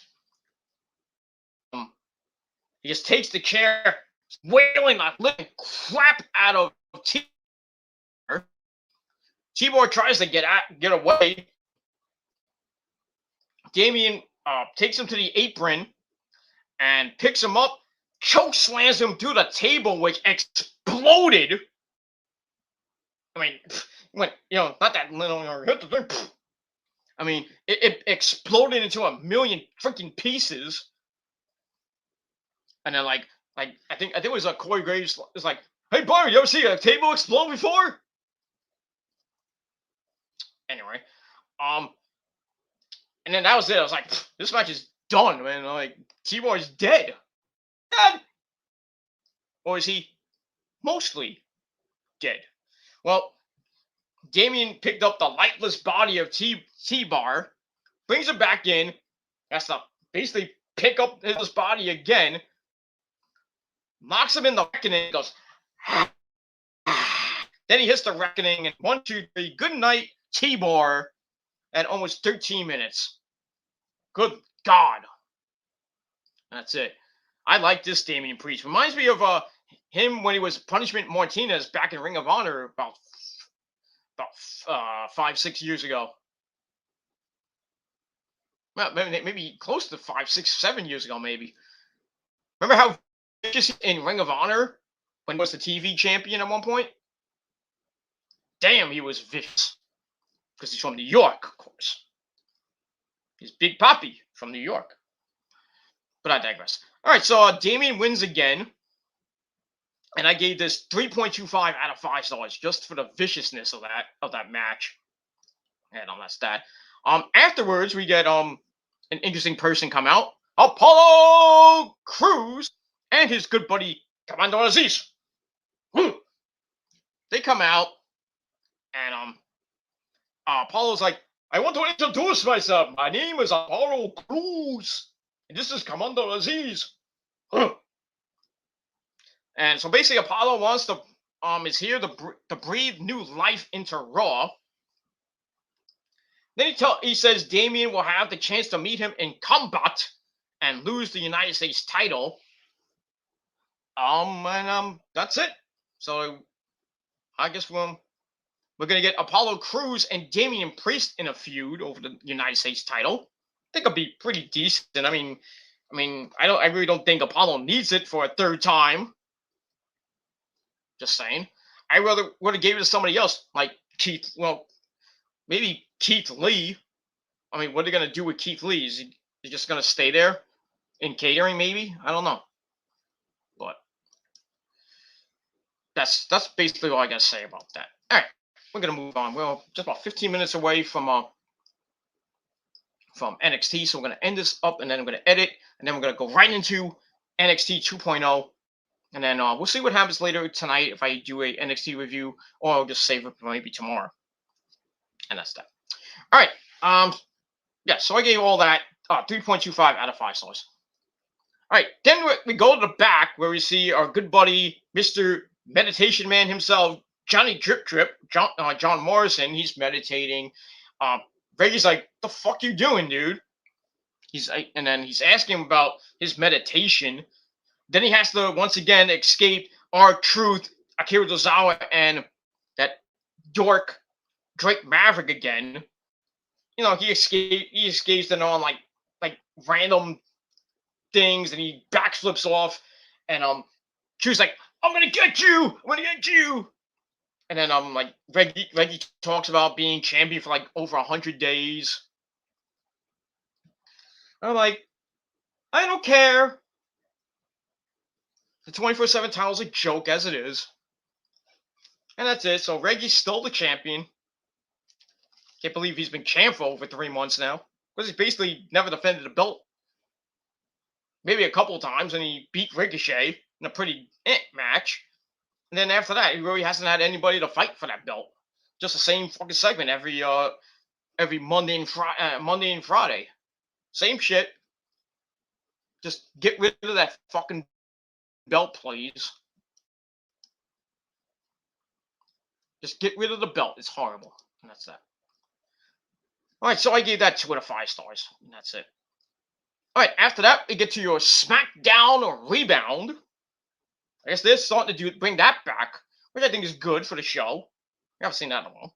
That's that. All right, then we get a look back at how Becky cheated to retain her title in the beginning of the night. Then we go to back with Sarah Schreiber, who talks to Becky about it's like that wasn't such a great finish there. Did you really have to cheat to win? And Becky's like, oh, Sarah, we don't talk like that. And Becky says, well, I didn't cheat to win, but half the audience was booing me. And she kind of channels Daniel Bryan when he was when he was doing the vegetarian thing and the Earth gimmick, earthly Daniel Bryan. She calls the people fickle, not Finkel, fickle, because they were the same people cheering for her on the way up So she tells Bianca it's time to get back to the line so somebody new can step up. And then she's about to leave, and she runs right into Liv Morgan. They have a pretty epic stare down. So it looks like Becky's next challenger will be Liv Morgan. I'm happy for Liv finally gets a title shot, but she's not gonna win, obviously, because she's just gonna be another obstacle that Becky's gonna beat. And at this point, I don't know who's gonna beat Becky. It's not obviously not gonna be Bianca. I mean, so what do you got left? Dewdrop? No, no, please do not be Dewdrop. Eva Marie? Hell no. I think she's gone at this point. I think Eva Marie's gone. She's not. I hope she doesn't come back. So it could be. I would like to see Becky versus Rhea Ripley. I think that would be a great match. I mean, Becky, Nikki Ashhole. Becky and Carmella will suck. Becky and Zelina Vega could be okay-ish. But we'll see what happens with that. Until Asuka comes back and Io debuts on Monday Night Raw. Other than that, I just don't see. I don't know who can beat Becky at this point. I just don't know. And Liv Morgan at this point, but she'll give it the good old college try, and then out you go. Then out you go, Liv Morgan. Probably gonna get rid of her, and she'll go to AEW to be with her best friend Ruby Soho to reform the Riot Squad, and that's it. All right, so I gave that 2.25 out of 5 stars, and that's it. All right, we're almost done with this. We're near the end. All right, then we have a segment in the back with Kevin Owens, and he's getting ready for his match with Big E. Seth Rollins comes in and says, we may not like each other, but it's like, well, if you scratch my back, I'll scratch your back." Then Seth says, "Maybe I can help you win," and kind of slow Big E down. And then when I beat Big E, you'll get your title shot. You'll be the first one to get your title shot. So Owens is like, "Oh, me? Yay! I'll be around when you get that title." So Owens is like, "Yay!" But then he threatens violence if Rollins gets involved. And I think you see what happens when I get that. All right, so I give that 2.25 out of 5 stars. All right, then we go to your main event, Big E versus Kevin Owens for the very first time. Nothing great, almost 13 minutes to end where we basically end the night. Non-title match, of course.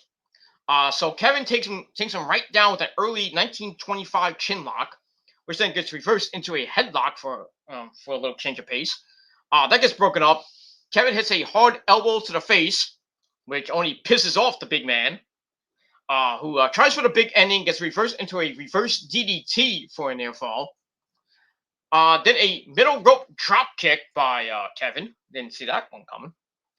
Big E gets right back up, tosses Kevin around with ease. Goes for the apron splash and missed. And then Owens hits a cannonball off the apron. And then Seth Rollins has to come out because he knew he was going to come out. We go to break. We come back. Owens hits a superplex for a near fall. Then he tries to hit some clotheslines on the big man, but Big E starts hooking up, brother. Then he go at it to slug it out in the ring, in the middle of the ring. Owens tries to win the exchange and goes for the stunner. It gets blocked, which allowed Big E to hit a belly to belly. But Owens comes back, sends Big E into the corner for the cannonball. He hits that. He goes up top, hits the Swanton Bomb. Just like, that's it. But Big E kicked out at 2. Then Kevin runs into the corner, and Big E hits the Uranagi out of the corner for a near fall. Then Big E gets shoved off the top rope.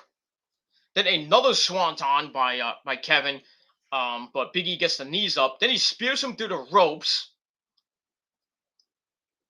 And then Kevin gets in the ring, and Big E's on the outside trying to get up. Rollins hits him with a cheap shot, which Kevin saw.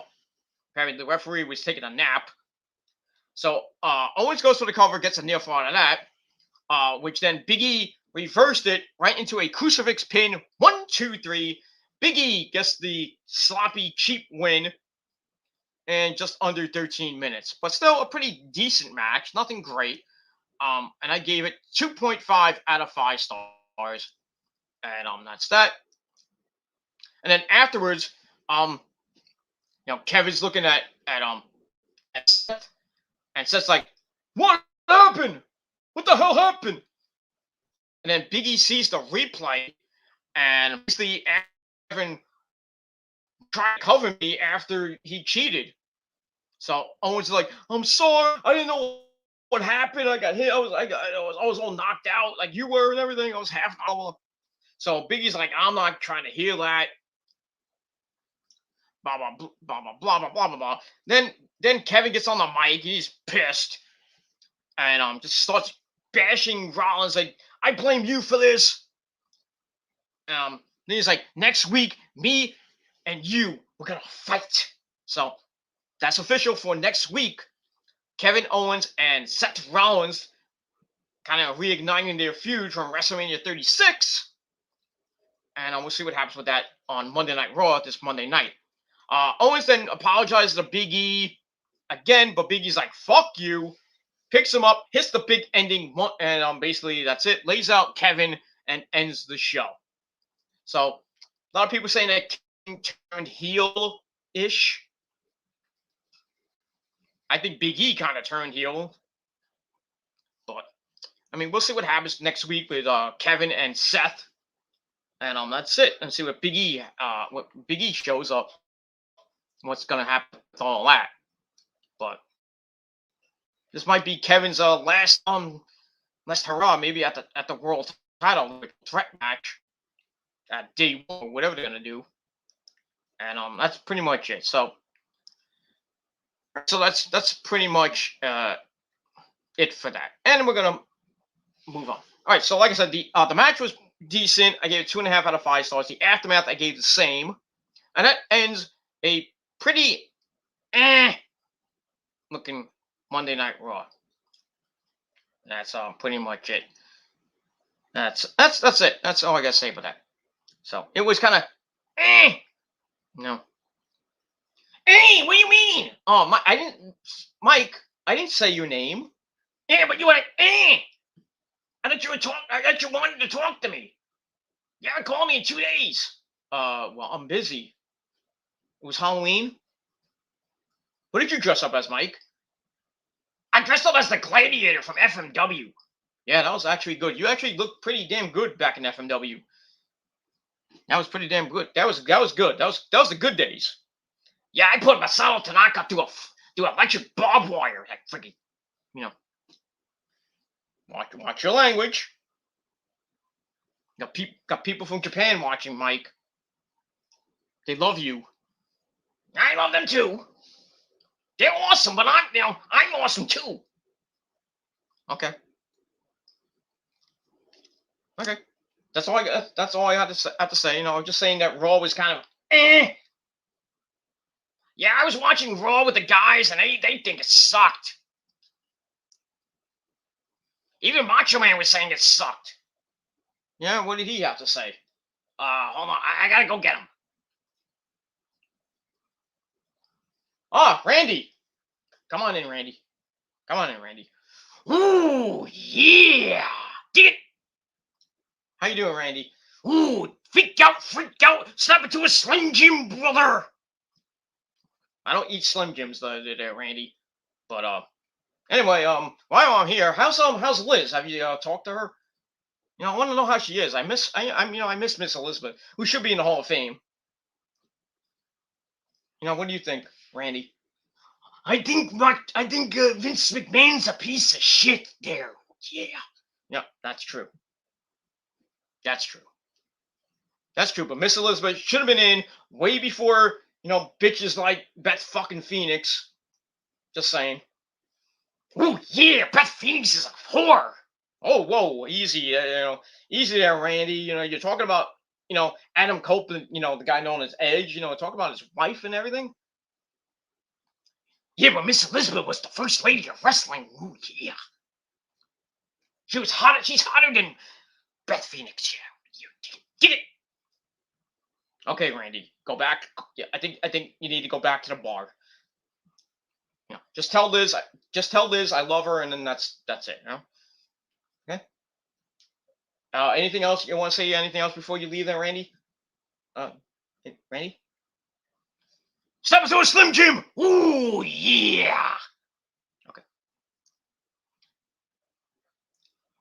And that's pretty much it. And that's it. Oh no, ladies and gentlemen, an icon has just entered. The Ultimate Warrior. Oh, sorry. I'm sorry. Warrior is here. Warrior, what do you got to say for yourself? Anything else? Can you say something intelligent there, Warrior? Skeletons! Well, yeah, it was Halloween. So okay. Anything else? Anything else before I kick you out? Skittles! Princess kitties!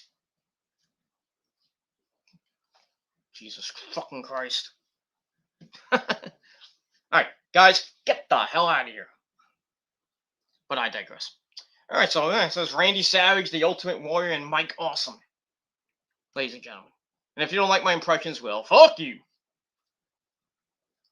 That's that. Alright, so that ends Monday Night Raw. Monday Night Raw was kind of So I gave it a right down the middle, daddy, like Bill Alfonso says. 5 out of 10 5 out of 10. Let me know what you guys think down below in the comment section of the video. Or if you want, you can do a video of your own. Or hit me up via Facebook. Well, you can hit me up on Facebook, but I'm banned for like a week on Facebook, so I won't be able to get to you until next Tuesday. So fuck you, Mark Zucker, fuck. That's all I gotta say about that. So if you want to reach me, hit me up on Twitter and Instagram. My Twitter page is down below, and if you're on Instagram, it's also down below as well. And that's pretty much it. So once again, 5 out of 10 stars for Raw, and that's all I gotta say about that. All right, we're about to begin NXT 2.0, the aftermath of Halloween Havoc. We got a new women's champion and the lovely Mandy Rose. We also have the new women's tag team champions and of Toxic Attraction, the lovely JC Jane and Gigi Dolan. So they got all the women's gold at the moment. We're gonna see what happens with the Psycho Killer, the NXT World Champion Tommaso Ciampa, where he goes. Then we got the new tag team champions, Imperium. See where they go. They go from here. And then what else? Yeah, that's pretty much it. We'll see what happens tonight on NXT 2.0, and then right after that is Chucky episode 4. So get ready for that tonight. And that's pretty much it. All right, so NXT's on the air. I've got the signature playing on the USA Network. We're not gonna get right into it, but we're gonna end off on that, and that's it. All right, let's go back a little bit with some comments, and then we're gonna go into NXT, and that's it. All right. Well, before we get to the comments, we are live from Nickelodeon Studios in Orlando, Florida, and we see the beautiful, she's looking hot, Mandy Rose, the new NXT Women's Champion, without Gigi Dolan and JC Jane of Toxic Attraction. So she's out there by herself, looking hot. Fans are giving her a nice round of applause. I'd like to give her something more than a round of applause, if you know what I mean. But I digress. All right, so she's gonna probably be doing a promo in a little bit. But all right, so let's end this video with some comments. All right, Lauren's in the chat. well, was in the chat. She says, "Hey Pete, be aware of Ken Foul.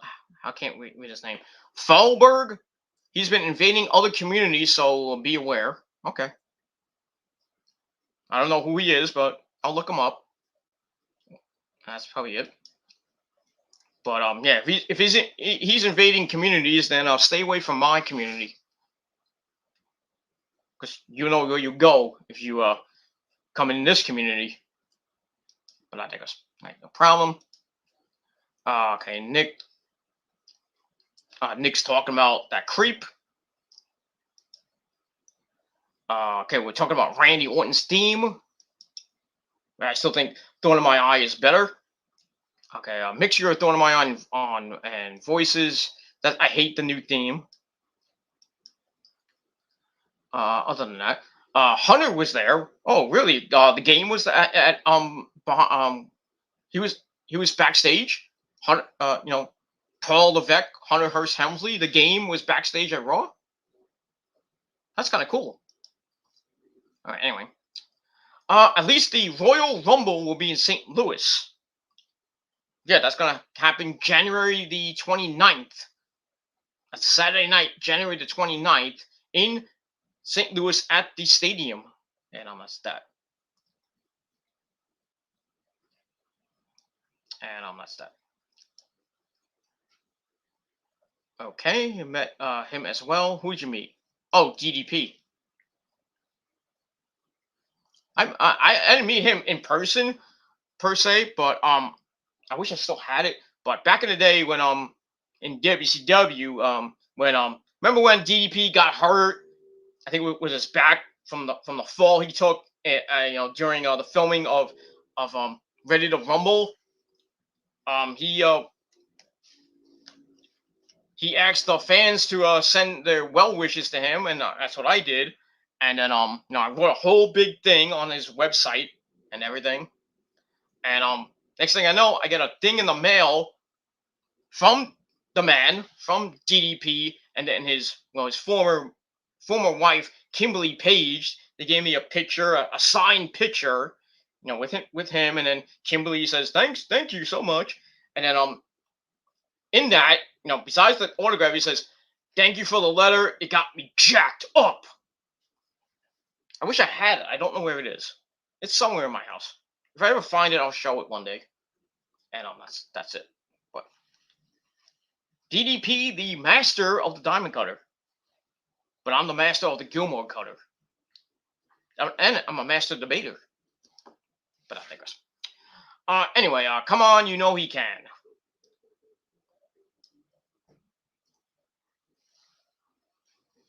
Can what? I don't know. All right, so they're just replaying Toxic Attraction, winning all the women's gold. That's that. All right, let's finish this off.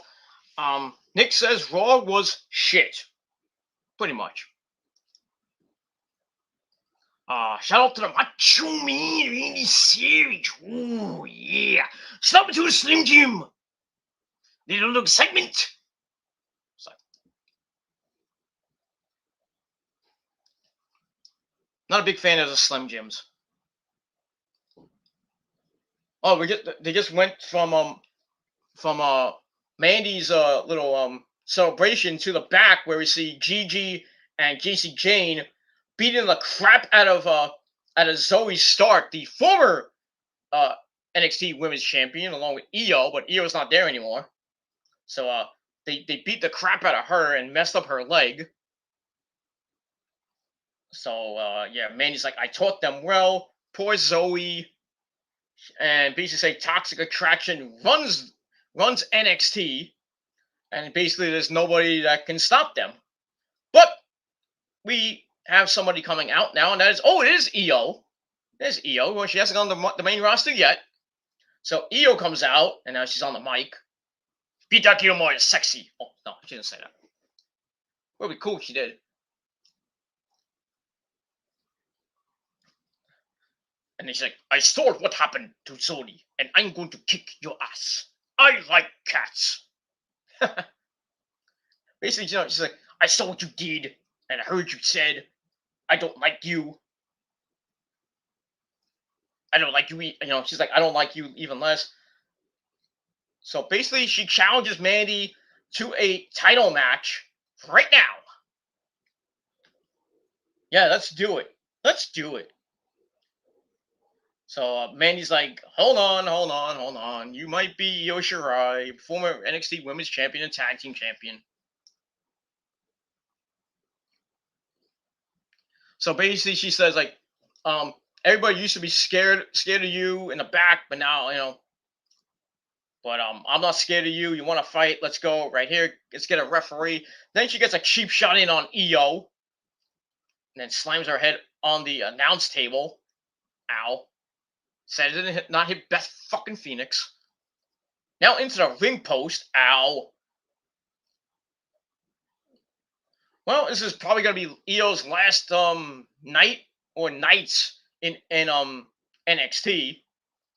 Because from what I heard, she's going up to the main roster pretty soon. I think Indy Hartwell's going up too. From what I read yesterday. But Mandy ain't scared of Io. I think she should, but it is what it is.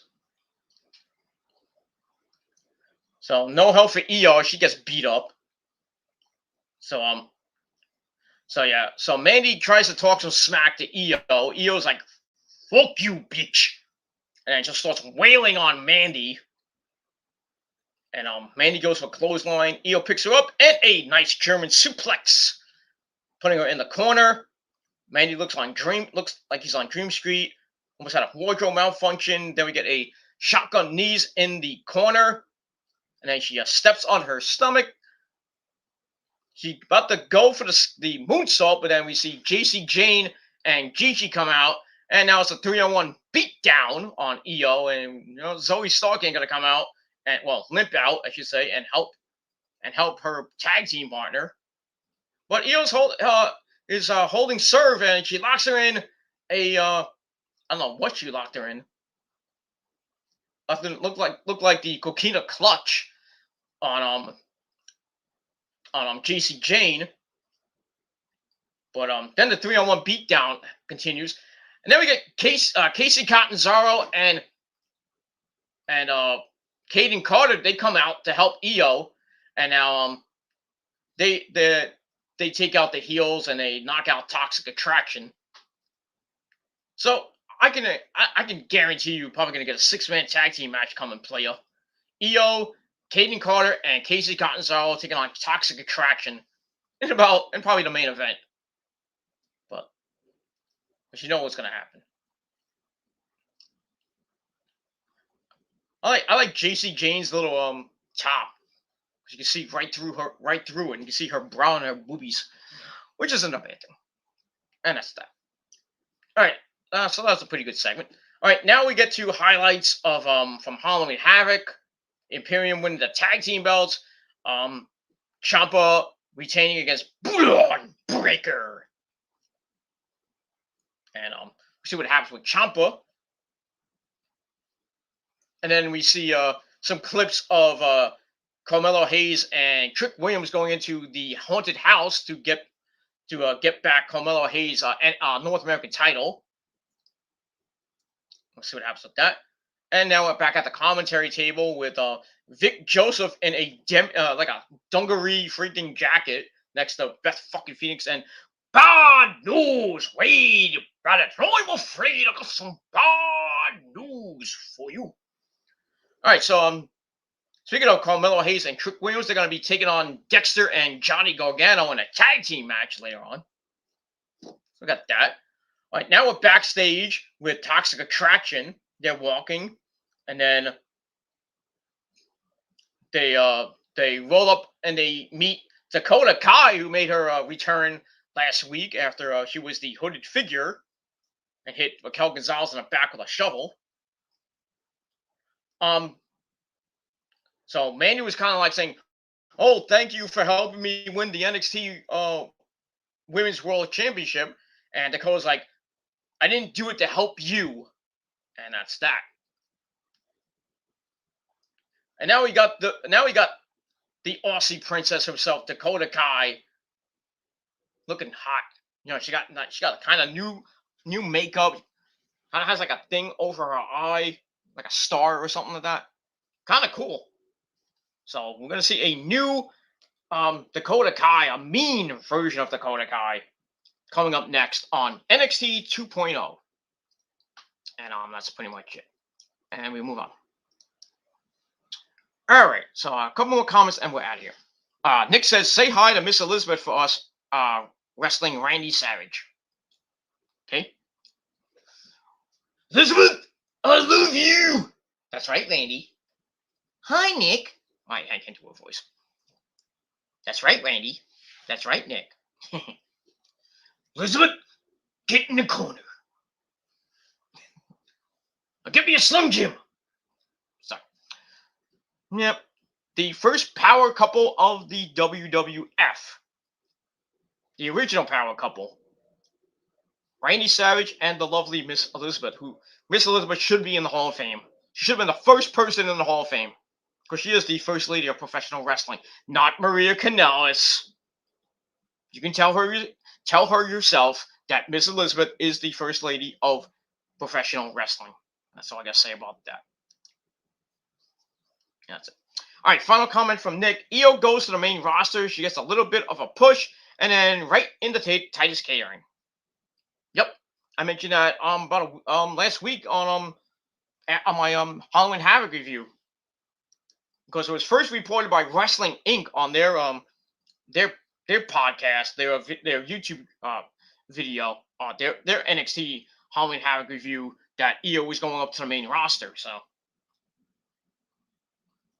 but yeah, she's probably gonna get a little push.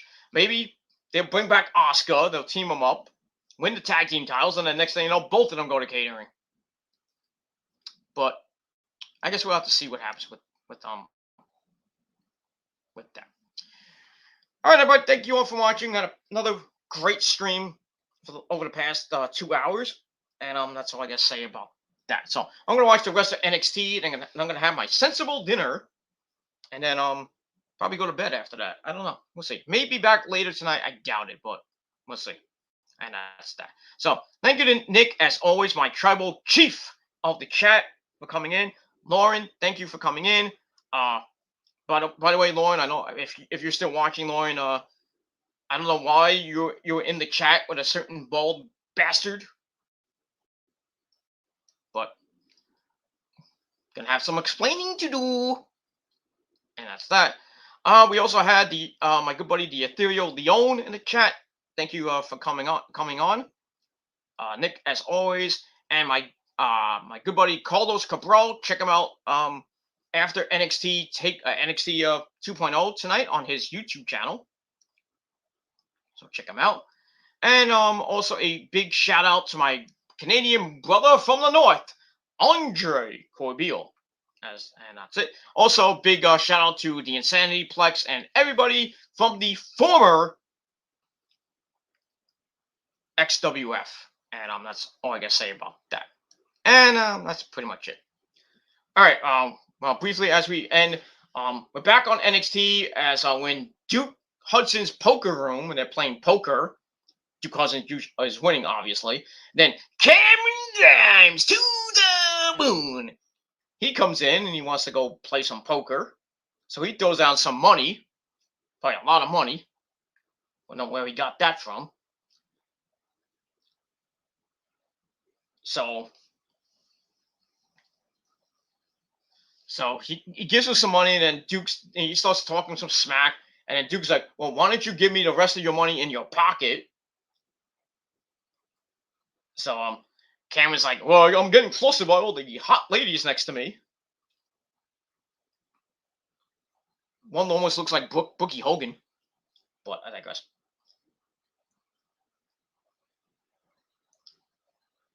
So they're going to be playing Texas Hold'em, and Cameron's laughing up a storm. Duke Hudson's like smiling because he knows he's winning, and it's going to be to be continued. And that's that. All right, now we're back in the ring with Dakota Kai, who has her left eye like an X. That's kind of cool. Then we see what happened last week, where she came back and hit Raquel Gonzalez in the back with a shovel. And that's it. And we'll see what happens with her tonight. She's probably just going to cut a promo. Oh, no. She's going to be taking on Cora Jade, the 20-year-old skateboarder. And that's it. She was a skater girl. So say see you later, her. Whatever. I'll be backstage after the show. Whatever. All right, so we'll see what Dakota Kai does to Cora Jade. Probably beat her in like 2 minutes in a pretty fair match. And she's Dakota Kai looks pissed. She looks hot and pissed at the same time. So it is what it is. All right, so I'm gonna finish off watching NXT 2.0, and then we'll see about the NXT review if it comes later tonight on the Peter Gilmore channel, or maybe tomorrow. We'll see what happens with that.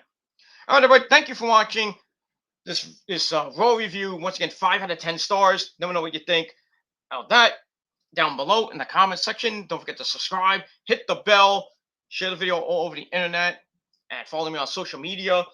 And smash that like button to death. And that's it. So that's it. Thank you for watching. I'm Peter Gilmore signing off. And if you're not down with that, I got 3 words for you. Fuck you, man. That's all I gotta say about that. So I'll see you guys later. I'm out. Peace.